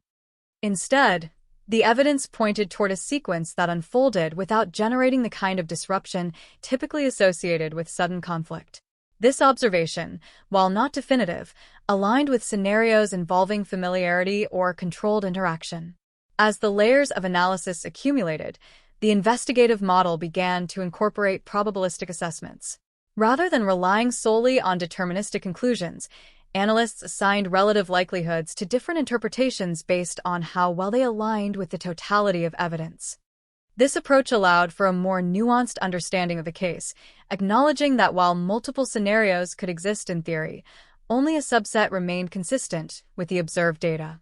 The integration of these probabilistic models did not simplify the case, but it provided structure to the uncertainty. By quantifying the degree of alignment between evidence and interpretation, investigators were able to prioritize certain hypotheses over others, focusing resources on the most plausible explanations while maintaining awareness of alternative possibilities. Throughout this process, the concept of continuity became increasingly important. The goal was not just to identify isolated events, but to understand how those events connected over time. The reconstructed timeline began to take shape as a continuous sequence, with each piece of evidence contributing to a broader narrative flow. Within this flow, transitions between moments of activity and inactivity became key indicators of how the situation may have evolved. Despite the progress achieved, the investigation remained cautious in its conclusions. While the convergence of evidence strongly suggested a coherent sequence of events involving interaction within the apartment, the final elements required to fully resolve the case were still being sought. Identification, definitive motive, and complete chronological certainty were not yet fully established, leaving room for further analysis and verification. Even so, the accumulation of findings marked a significant shift from earlier stages of the case. What had once been a collection of disconnected fragments was now forming into a structured interpretation, supported by multiple independent lines of evidence. Each layer reinforced the others, creating a framework that was increasingly resistant to contradiction. And as investigators continued to refine this framework, the long-hidden evidence that had remained dormant for decades was now actively shaping the direction of the inquiry, guiding it toward a deeper understanding of events that had unfolded in silence, and bringing the case closer to a level of clarity that, while still incomplete, represented the most comprehensive reconstruction achieved since the day the apartment was first entered in 1992. The momentum of the investigation began to shift, not through a single breakthrough, but through the steady accumulation of aligned findings that reduced ambiguity with each successive layer of analysis. What had once been a fragmented archive of evidence was now behaving like a coherent system, where each component reinforced the interpretation of the others. In this environment, investigators focused less on discovering entirely new categories of evidence and more on extracting deeper meaning from what had already been preserved. Re-examination of the biological data continued to yield subtle refinements. The partial genetic profiles, once considered insufficient for meaningful comparison, were now being processed through expanded reference frameworks that accounted for probabilistic matching rather than absolute identification. This approach did not produce a definitive name at this stage, but it allowed analysts to narrow the range of characteristics associated with the unknown contributor. In effect, the data began to describe not just a trace, but a profile of interaction patterns that could be contextualized within the broader investigative model. Simultaneously, the spatial reconstruction of the apartment reached a level of detail that enabled scenario testing with greater precision. By simulating movement through the environment under various assumptions, analysts evaluated how different sequences of actions would interact with the physical layout. These simulations considered factors such as line of sight, natural pathways between rooms, and the positioning of furniture and objects as documented in original photographs. The results consistently pointed toward a set of movement patterns that aligned with limited disruption, reinforcing earlier observations that no overt struggle had occurred. One of the critical insights that emerged during this phase was the relationship between timing and interaction density. By correlating the concentration of biological traces with estimated time intervals, investigators observed that certain areas of the apartment appeared to have experienced repeated contact within a constrained period. This suggested not only presence, but a sequence of interactions that may have unfolded in stages rather than a single moment. The implications of this finding added depth to the reconstruction, indicating that events inside the apartment may have progressed in a structured, rather than abrupt, manner. At the same time, the analysis of external records continued to provide contextual support. While direct communication logs remained limited, indirect indicators, such as gaps in expected activity and inconsistencies in reported observations, were aligned with the internal evidence. These external elements did not independently confirm specific events, but when integrated with the physical data, they contributed to a more cohesive timeline that accounted for both presence and absence within the same framework. Investigators also revisited the question of access once again, examining the possibility that entry into the apartment was facilitated through means that left no visible damage. The absence of forced entry, combined with the orderly condition of the environment, continued to support scenarios in which entry occurred without resistance. This aspect of the case remained central, as it influenced all subsequent interpretations of how events may have unfolded once inside. As the layers of analysis deepened, attention turned toward identifying potential points of transition within the reconstructed timeline. These transition points represented moments where the nature of activity within the apartment may have shifted from routine to something more significant. By aligning trace evidence with spatial and temporal models, investigators identified intervals where such transitions were most likely to have occurred. These intervals did not provide exact timestamps, but they helped define boundaries within which critical events could be placed with greater confidence. The cumulative effect of these findings began to reshape the overall narrative of the case. Rather than a scenario defined by sudden disappearance without context, the evidence increasingly pointed toward a sequence of interactions that took place within a controlled environment, leaving behind minimal physical disruption but measurable traces that persisted over time. This shift in perspective did not resolve all uncertainties, but it provided a framework that was consistent across multiple independent lines of evidence. Throughout this process, the importance of methodological rigor remained paramount. Each new interpretation was subjected to verification against existing data, ensuring that conclusions were not drawn from isolated observations but supported by the broader dataset. This iterative validation process helped maintain the integrity of the investigation, preventing premature conclusions while allowing for progressive refinement of hypotheses. The role of technological advancement continued to be a defining factor. Techniques that were unavailable at the time of the original investigation now enabled the extraction and analysis of information that had previously been inaccessible. This included enhanced imaging methods, improved molecular analysis, and more sophisticated data integration tools. Together, these capabilities allowed investigators to revisit the same evidence with entirely new perspectives, effectively extending the lifespan and utility of materials that had been collected decades earlier. As the investigation progressed, the concept of convergence became increasingly central. Independent strands of evidence, biological, spatial, temporal, and contextual, were all aligning toward a consistent interpretation. While each strand retained its own limitations, their collective agreement strengthened the overall model, reducing the likelihood that the observed patterns were coincidental or unrelated. Despite this progress, investigators remained aware that certain critical elements were still missing. The identity of the individual associated with the biological traces had not been definitively established, and while probabilistic narrowing had occurred, confirmation required either a direct match or additional corroborating evidence. Similarly, while the reconstructed timeline provided a plausible sequence of events, precise moment-to-moment reconstruction remained beyond the current level of available data. Even so, the investigation had reached a stage where the outline of events was no longer obscured by complete uncertainty. Instead, it was defined by a structured understanding built upon multiple layers of evidence that reinforce one another. The absence that once characterized the case had gradually been replaced by patterns of presence, interaction, and continuity that suggested a more complex narrative than originally assumed. As analysts continued to refine their interpretations, the long-preserved evidence began to function not merely as historical record, but as an active source of insight, revealing connections that had remained hidden for decades. Each discovery contributed to a growing sense that the case was approaching a threshold where enough elements would eventually align to transform interpretation into clarity.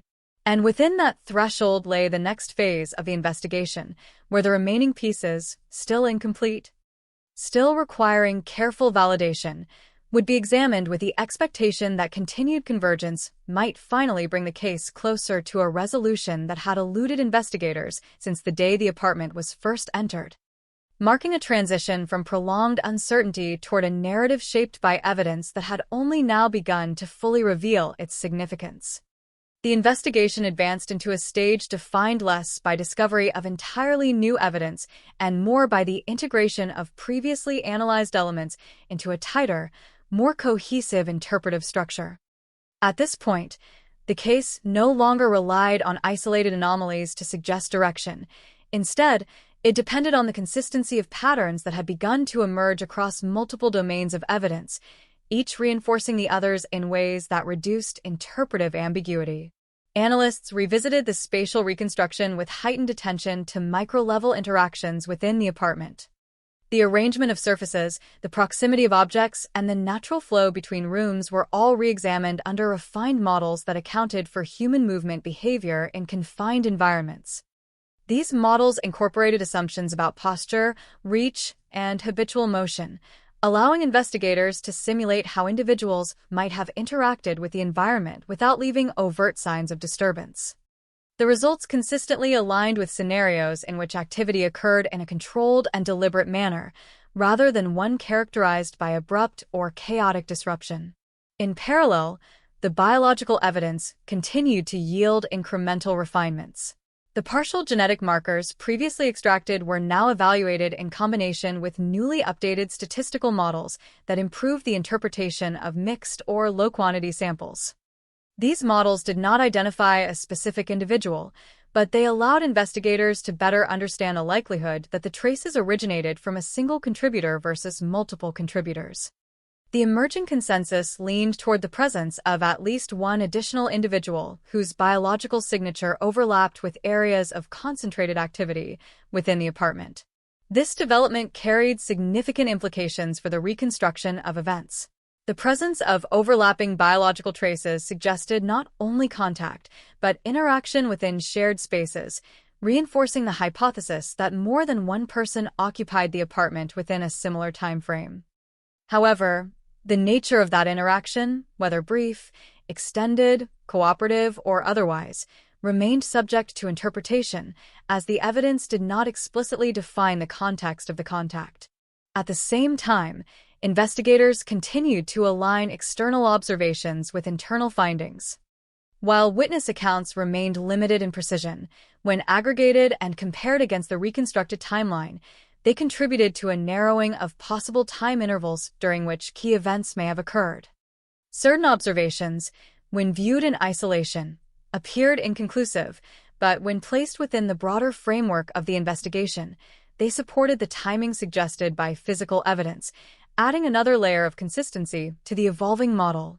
Attention also turned toward the sequence of events within the apartment itself. By examining the distribution of trace evidence across different zones, analysts attempted to infer the order in which areas may have been accessed or utilized. Although exact sequencing cannot be determined with absolute certainty from static evidence alone, the relative concentration of traces in specific locations provided indications of movement patterns that were consistent with transitions between entry points, common areas, and points of interaction. The absence of forced entry continued to serve as a critical constraint in the interpretation of the case. Combined with the orderly condition of the environment, this factor reinforced the likelihood that entry occurred under circumstances that did not trigger immediate resistance. This observation, while not definitive on its own, remained consistent with the broader body of evidence and influenced how investigators evaluated potential scenarios involving access and initial contact.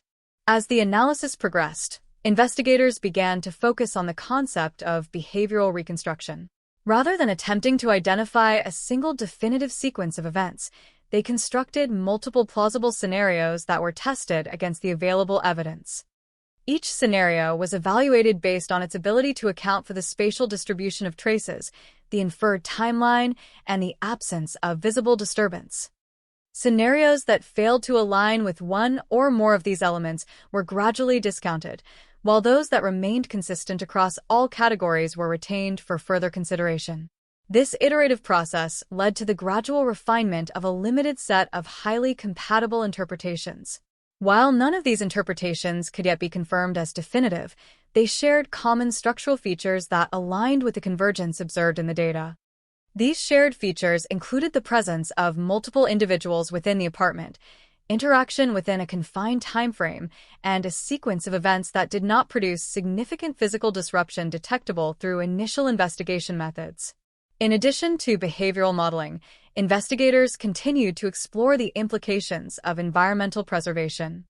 The condition of the apartment at the time of discovery had been carefully documented, and those records provided valuable insight into how the environment had remained largely undisturbed. This preservation allowed modern analysts to revisit the scene with confidence that the spatial relationships captured in photographs accurately reflected the state of the apartment at a critical moment in the investigation.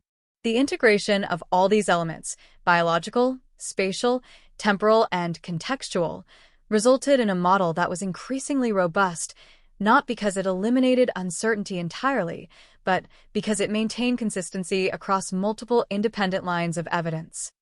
Each component supported the others, creating a framework in which contradictions became less frequent and alignments more pronounced. Despite this progress, investigators remained cautious in their conclusions. The absence of a definitive identification associated with the biological evidence meant that certain aspects of the case remained unresolved. While probabilistic narrowing had reduced the range of possibilities, confirmation required additional data that had not yet been obtained. Similarly, while the reconstructed timeline provided a coherent sequence of events, the exact moment of transition from normal activity to disappearance still required further refinement. Even so, the case had reached a point where the accumulation of evidence could no longer be viewed as fragmented or speculative. Instead, it formed a structured narrative supported by multiple converging factors that collectively pointed toward a scenario involving interaction within the apartment, followed by an unexplained outcome that left no immediate trace of departure. As investigators continued to analyze the remaining uncertainties, the long-hidden evidence that had remained dormant for decades was now actively shaping the direction of the inquiry. Each new interpretation built upon the last, gradually transforming the case from one defined by absence into one defined by patterns of presence and interaction that had only recently become visible through advances in forensic analysis. And as this process continued, the investigation moved closer to a stage where the remaining gaps, though still present, were no longer insurmountable barriers, but rather the final areas of focus within a case that was steadily approaching a level of clarity never before achieved since the moment the apartment was first entered in 1992. The investigation entered a critical phase where refinement replaced exploration, and every remaining question was approached with the assumption that the answers already existed within the preserved record, waiting to be uncovered through more precise alignment of evidence rather than the discovery of entirely new material. At this stage, the focus narrowed further onto the internal consistency of the reconstructed narrative, testing whether all components could coexist without contradiction under a unified interpretation of events. Analysts returned once again to the spatial data, but this time with an emphasis on relational mapping between key points within the apartment. Instead of viewing each room independently, they examined how transitions between spaces might have occurred in sequence. Doorways, corners, and frequently accessed surfaces were treated as nodes within a movement network, and the traces found in these areas were analyzed to determine how individuals may have navigated through the environment. This network-based perspective allowed investigators to identify likely pathways that aligned with the distribution of biological evidence, reinforcing the idea that movement within the apartment followed a coherent and traceable pattern. Within this framework, certain zones emerged as focal points of activity. These areas showed a higher concentration of overlapping traces, suggesting repeated or sustained presence. The interpretation of these clusters indicated that interactions were not random but localized, occurring in specific parts of the apartment that naturally facilitated engagement between individuals.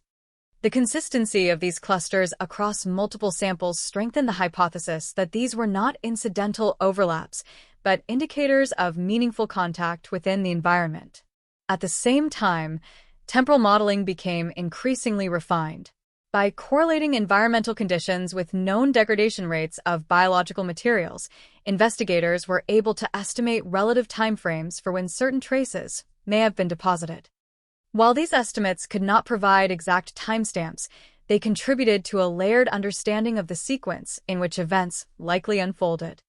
When combined with spatial analysis, these temporal insights helped construct a dynamic model in which movement and interaction could be visualized as part of a continuous flow rather than isolated occurrences. Investigators also revisited the concept of entry and initial contact with renewed focus. The absence of forced entry remained a defining characteristic, but additional consideration was given to how entry might have been facilitated under non-coercive circumstances. This line of inquiry examined scenarios involving familiarity, trust, or voluntary interaction, each of which could account for the lack of physical disturbance while still allowing for meaningful engagement within the apartment. These possibilities were evaluated against the available evidence, not to confirm intent, but to determine which scenarios remained consistent with the observed data. As part of this evaluation, behavioral indicators derived from the arrangement of objects were reassessed. Subtle variations in positioning, when viewed in aggregate, suggested that certain items may have been handled or moved during the course of events. These changes were not dramatic, but their presence contributed to the overall understanding that activity within the apartment was not entirely static. Instead, it involved a degree of interaction with the environment that, while controlled, still left measurable traces behind. Parallel to these efforts, the biological evidence continued to be integrated into the broader model. The overlapping genetic markers, when mapped against the spatial distribution of traces, reinforced the idea that contact occurred within specific zones rather than being evenly distributed throughout the apartment. This uneven distribution aligned with natural human behavior, where interaction tends to cluster around areas of shared activity rather than occurring uniformly across all available space. Investigators also explored the implications of sequence within these clusters. By examining the layering of traces and their relative positioning, they attempted to infer whether certain interactions preceded others. While the evidence did not allow for definitive sequencing in all cases, patterns emerged that suggested a progression of activity rather than a single, simultaneous event. This progression was consistent with a scenario in which interactions unfolded over a period of time, with movement between areas reflecting changes in activity within the apartment. External contextual data continued to provide supporting structure for the internal findings. While direct records remained limited, the alignment of indirect observations with a reconstructed timeline added coherence to the overall interpretation. These external elements, when combined with the physical evidence, helped define the boundaries of the critical timeframe more precisely, narrowing the window during which the key events likely occurred. Despite the growing clarity, investigators remained aware that the case still contained unresolved elements. The identity associated with the biological traces had not been definitively established, and while probabilistic analysis had reduced the range of possibilities, confirmation required additional corroboration. Similarly, while the reconstructed sequence of events was consistent across multiple data sources, the exact mechanisms that led from interaction to disappearance remained partially inferred rather than explicitly documented. Even so, the level of convergence achieved at this stage represented a significant advancement over earlier phases of the investigation. The evidence no longer existed as isolated fragments, but as interconnected components of a larger structure that consistently pointed toward a scenario involving interaction within the apartment, followed by an unresolved transition that resulted in the victim's disappearance. As analysts continued to refine their interpretations, the role of long-preserved evidence became increasingly apparent. Materials that had remained untouched for decades were now central to the reconstruction process, their relevance amplified by advancements in analytical techniques. What had once been considered inconclusive was now contributing directly to a model that integrated multiple forms of evidence into a unified understanding of the case. The investigation, therefore, had reached a stage where progress was measured not by the discovery of entirely new leads, but by the increasing alignment of existing ones. Each refinement brought the model closer to internal consistency, reducing contradictions and strengthening correlations across different domains of evidence.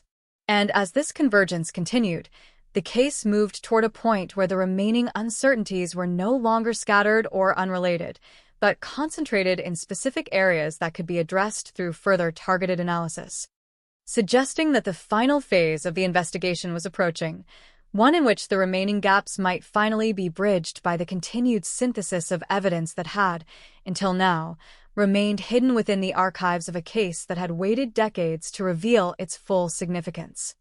The investigation now operated within a tightly constrained framework, where each remaining uncertainty was treated not as a gap to be filled randomly, but as a specific point of focus that could potentially unlock the final alignment of a case. With most major categories of evidence already analyzed and integrated, the emphasis shifted toward resolving inconsistencies that still prevented a complete and fully verified reconstruction of events. At this stage, investigators revisited the biological evidence with the most advanced tools available, applying enhanced comparative algorithms designed to handle partial and mixed profiles. These systems allowed for more nuanced interpretation of genetic fragments, increasing the confidence with which analysts could distinguish between overlapping contributions. While a definitive identity still had not been confirmed, the refined analysis further strengthened the conclusion that the traces originated from an individual whose presence within the apartment was consistent with the reconstructed timeline and spatial distribution. This refinement also allowed investigators to examine the potential persistence of biological material over time. By modeling how environmental factors such as airflow, surface composition, and human activity affect the degradation and movement of trace evidence, analysts were able to better understand how the samples may have been deposited and preserved. This, in turn, reinforced the interpretation that the traces were not the result of incidental or unrelated contact, but rather part of a coherent pattern linked to specific areas of activity within the apartment. Simultaneously, attention returned to the reconstructed movement pathways. Using updated simulations, investigators tested how individuals might have moved through the apartment while maintaining minimal disruption. These simulations incorporated constraints derived from the physical layout, including furniture placement and room accessibility, to determine the most likely routes between points of interest.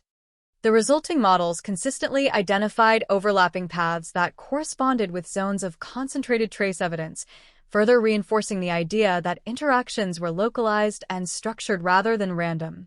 One of the key developments during this phase was the alignment of sequence-related indicators across multiple data sources.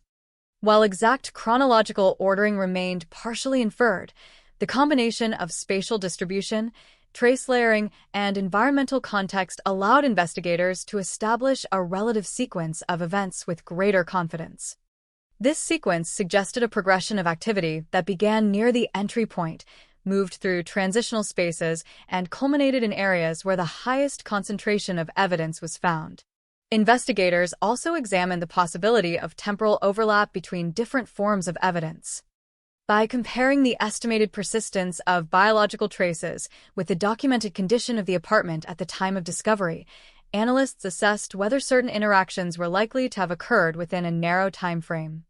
The results supported the interpretation that the critical events unfolded within a relatively confined period, rather than being spread out over an extended duration. At the same time, the absence of forced entry continued to shape the overall understanding of the case. This factor remained consistent with scenarios in which entry occurred under non-confrontational circumstances, allowing individuals to be present within the apartment without triggering immediate signs of disturbance. When combined with the orderly condition of the environment, this observation continued to support interpretations that emphasized controlled interaction rather than sudden intrusion. As the investigation approached a higher level of resolution, previously identified inconsistencies were revisited to determine whether they could now be reconciled within the updated model. In several instances, discrepancies that had once appeared significant were found to be explainable when viewed in the context of the refined timeline and spatial reconstruction. This process of reconciliation further strengthened the internal consistency of the case, reducing the number of unresolved contradictions. However, certain elements remained unresolved, particularly those related to definitive identification and the final moments of the reconstructed sequence.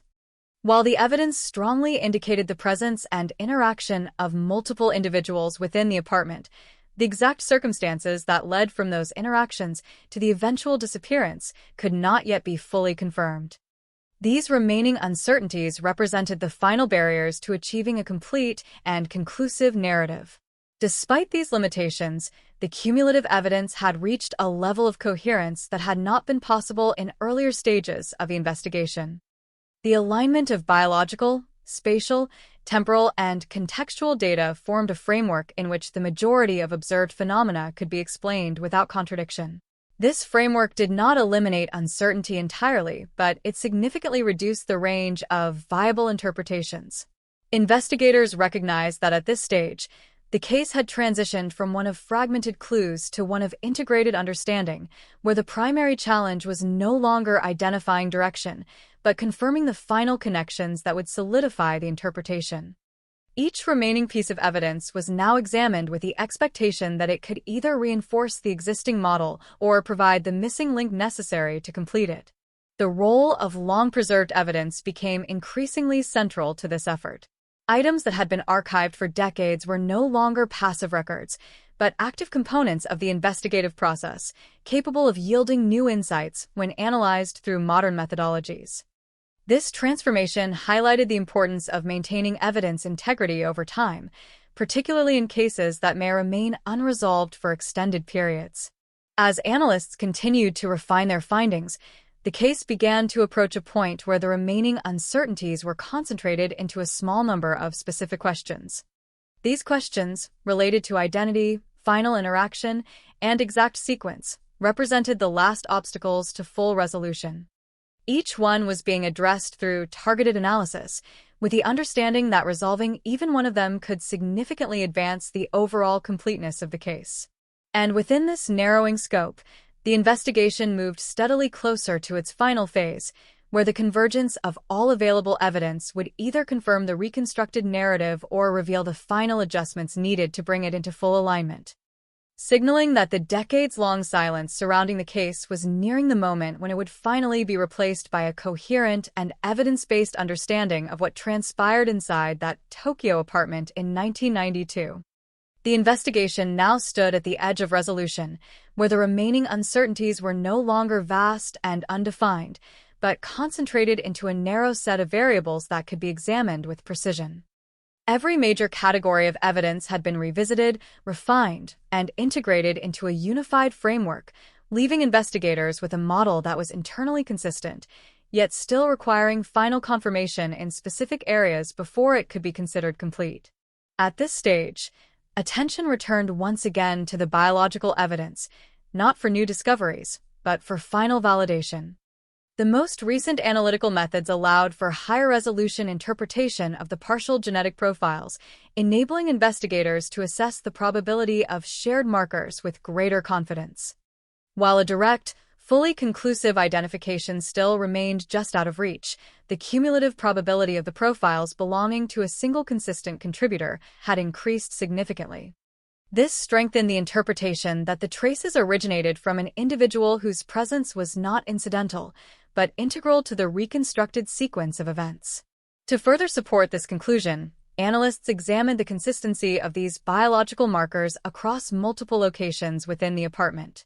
The distribution pattern remained stable under repeated analysis, showing no contradictions that would suggest contamination or unrelated transfer. Instead, the markers aligned with zones of interaction identified earlier in the spatial reconstruction, reinforcing the idea that contact occurred in specific, repeated areas rather than being dispersed randomly throughout the environment. Simultaneously, the temporal reconstruction underwent final calibration. By integrating environmental data, trace persistence models, and contextual indicators, investigators refine the estimated window during which the key events occurred. This calibration did not produce exact timestamps, but it narrowed the timeframe to a level of precision that allowed for meaningful correlation between different lines of evidence. Within this window, the sequence of events appeared increasingly coherent, with each element aligning logically with the next. Investigators also revisited the behavioral reconstruction models with particular attention to transitions between stages of activity. These transitions represented shifts in interaction dynamics within the apartment, moving from initial presence to periods of engagement that corresponded with the highest concentration of trace evidence.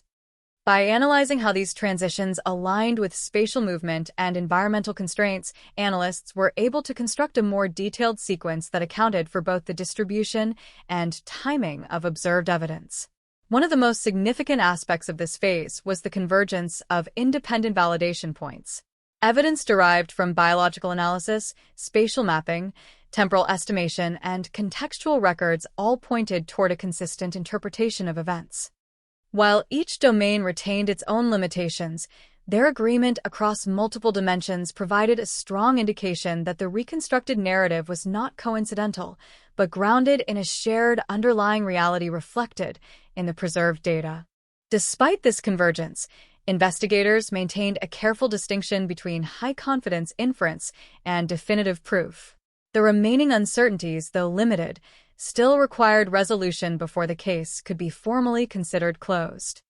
These included the final confirmation of identity associated with the biological evidence and the precise characterization of the last moments within the apartment.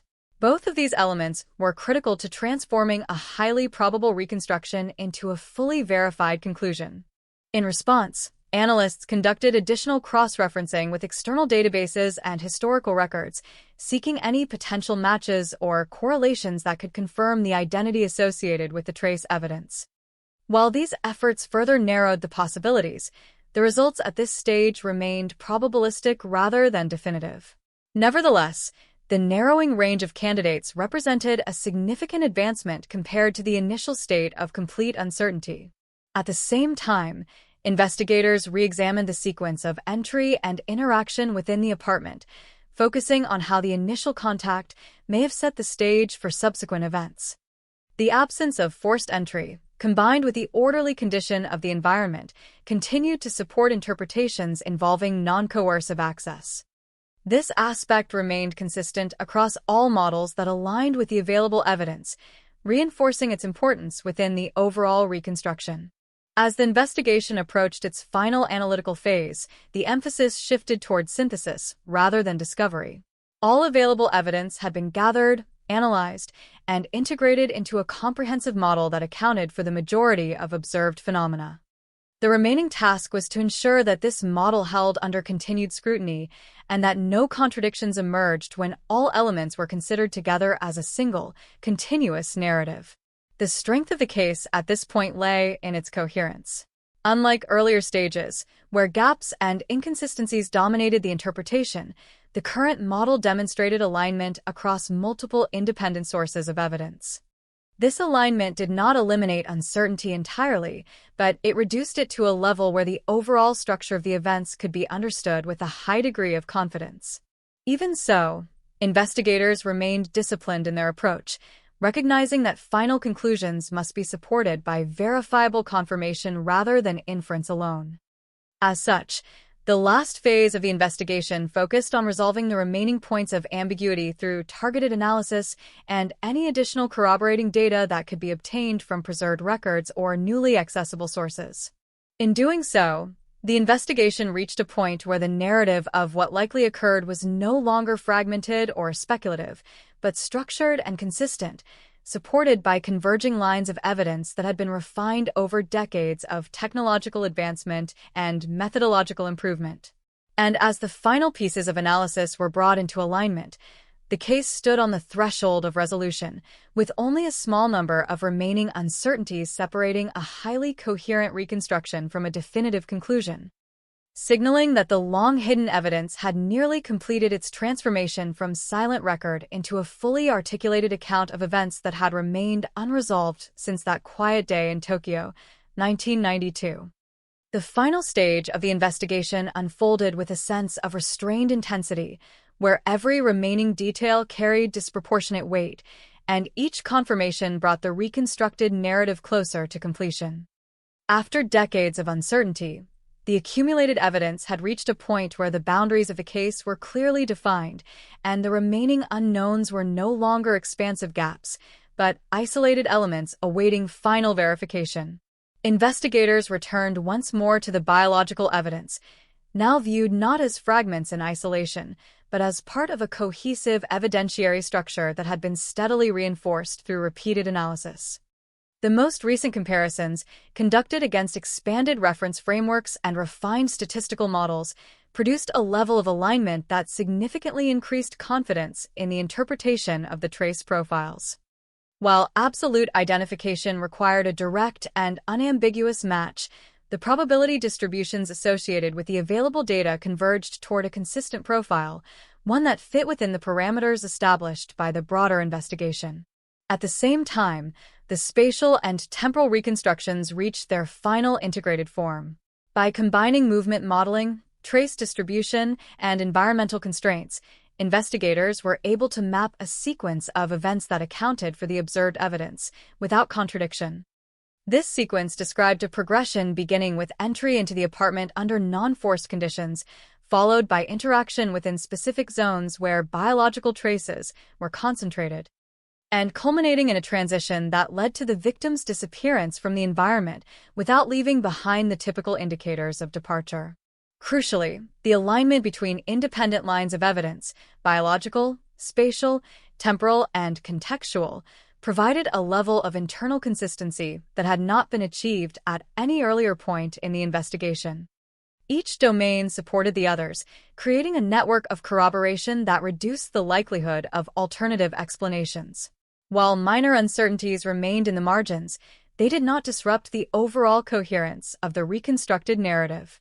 Investigators also revisited the final unresolved question of identity. Through continued cross-referencing with available databases and historical records, the range of potential matches associated with the biological evidence had been narrowed to a point where the remaining candidates shared consistent characteristics with the inferred profile. Although the case did not rely on a single definitive identification at this stage, the convergence of probabilistic data and contextual alignment strongly supported the conclusion that the individual associated with the trace evidence was central to the sequence of events within the apartment. With these elements in place, the case reached a threshold where the narrative could be articulated in full continuity. The disappearance was no longer viewed as an isolated anomaly, but as the outcome of a sequence of interactions that occurred within a defined environment, leaving behind subtle but persistent evidence that had only become interpretable through advancements in forensic science decades later. The long-hidden evidence, preserved through careful archival practices, had ultimately fulfilled its role. What once appeared inconclusive had transformed into a structured body of information capable of supporting a detailed reconstruction. The passage of time, rather than erasing the truth, had delayed its discovery until the tools necessary for its interpretation became available. And yet, even as the investigative model reached completion, the case retained its emotional weight. The absence that had defined it for so many years could not be fully undone by analysis or explanation. The community that had lived in its shadow continued to remember not only the unanswered questions, but the sense of uncertainty that had lingered long after the initial disappearance. In the end, what emerged from the investigation was not just a resolution of facts, but a demonstration of how evidence, when preserved and revisited with evolving methods, can gradually reveal truths that were once hidden in plain sight. The case stood as a testament to persistence, to the importance of long-term evidence preservation, and to the idea that even in the absence of immediate answers, the record of events remains intact, waiting for the moment when it can finally be understood. And as the findings were consolidated into a final interpretation, the cold case that began in Tokyo in 1992 transitioned from a silent archive of unanswered questions into a carefully reconstructed account, one shaped by decades of analysis, technological progress, and the steady convergence of evidence that, together, exposed the long-hidden truth behind a mystery that had endured far longer than anyone had expected. The final alignment of the case did not arrive as a sudden revelation, but as a quiet confirmation that followed the last remaining inconsistencies falling into place, one by one, until what was left was no longer contradiction, but clarity shaped by decades of preserved fragments finally speaking in unison. At this point, the investigation had moved beyond reconstruction and into resolution, where the narrative was no longer hypothetical, but supported by a structure of evidence that held together under repeated scrutiny. As the final interpretation stabilized, investigators revisited the full sequence from the beginning, not to search for new answers, but to ensure that every step of the reconstructed timeline remained consistent when viewed as a continuous whole. The entry into the apartment, the initial interactions, the localized concentration of biological traces, the subtle rearrangements within the environment, and the absence of forced disturbance all aligned into a coherent progression that no longer required speculative bridging. Each element supported the next, forming a chain that, while incomplete in absolute identification at its edges, was internally consistent at its core. The significance of the preserved evidence became fully apparent in this stage. What had once been labeled as inconclusive or peripheral during the original investigation had, through advancements in forensic science, transformed into key components of the final understanding. Trace materials that were too limited to interpret decades ago now carried meaning when analyzed through modern frameworks. Photographic records that once served as documentation now functioned as analytical references, allowing spatial relationships to be examined with precision. Together, these materials created a multi-dimensional record that extended far beyond what was originally possible at the time of collection. Yet even as the technical aspects of the case reached resolution, the human dimension remained unchanged. The absence that initiated the investigation was not erased by the reconstruction of events. Instead, it remained as a lasting reminder of the uncertainty that once defined the case, and of the years during which answers seemed out of reach. For those who had followed the case from its earliest days, the eventual clarity brought understanding, but not closure in the emotional sense. Time had moved forward, but the memory of unresolved questions had left its imprint on the community surrounding the case. Inside the investigative framework, the final model was now treated as a completed reconstruction, one that accounted for all available evidence without contradiction. The remaining uncertainties, once significant, had been reduced to margins that did not alter the overall interpretation. While absolute certainty in every detail is rarely attainable in complex investigations, the convergence achieved here represented a level of confidence supported by multiple independent lines of analysis, each reinforcing the others through consistent alignment. The conclusion of the case was not marked by a dramatic announcement or a singular defining moment, but by the quiet acceptance within investigative circles that the evidence had reached its fullest expression. The long process of archival preservation, combined with advancements in analytical methods, had allowed a case that remained unresolved for decades to finally transition into a structured and evidence-based narrative. In this sense, the resolution was less about discovery and more about accessibility, about the ability to interpret what had always been present, but previously beyond reach. As the files were updated and the findings documented, the case took on a different role. It became not only a resolved investigation, but also a reference point for how cold cases can evolve over time when evidence is preserved and revisited with improved tools. It demonstrated that the passage of time does not necessarily diminish the value of evidence, but can, under the right conditions, enhance its significance when paired with the right methods of analysis. And so, The apartment that once stood as the center of an unresolved mystery returned to being just another space within the city, its walls no longer associated with unanswered questions in the same way they once were. The case that had lingered in silence for years had finally been translated into a coherent account, one built not on speculation, but on the gradual convergence of evidence that had been waiting, preserved through time, until it could be fully understood.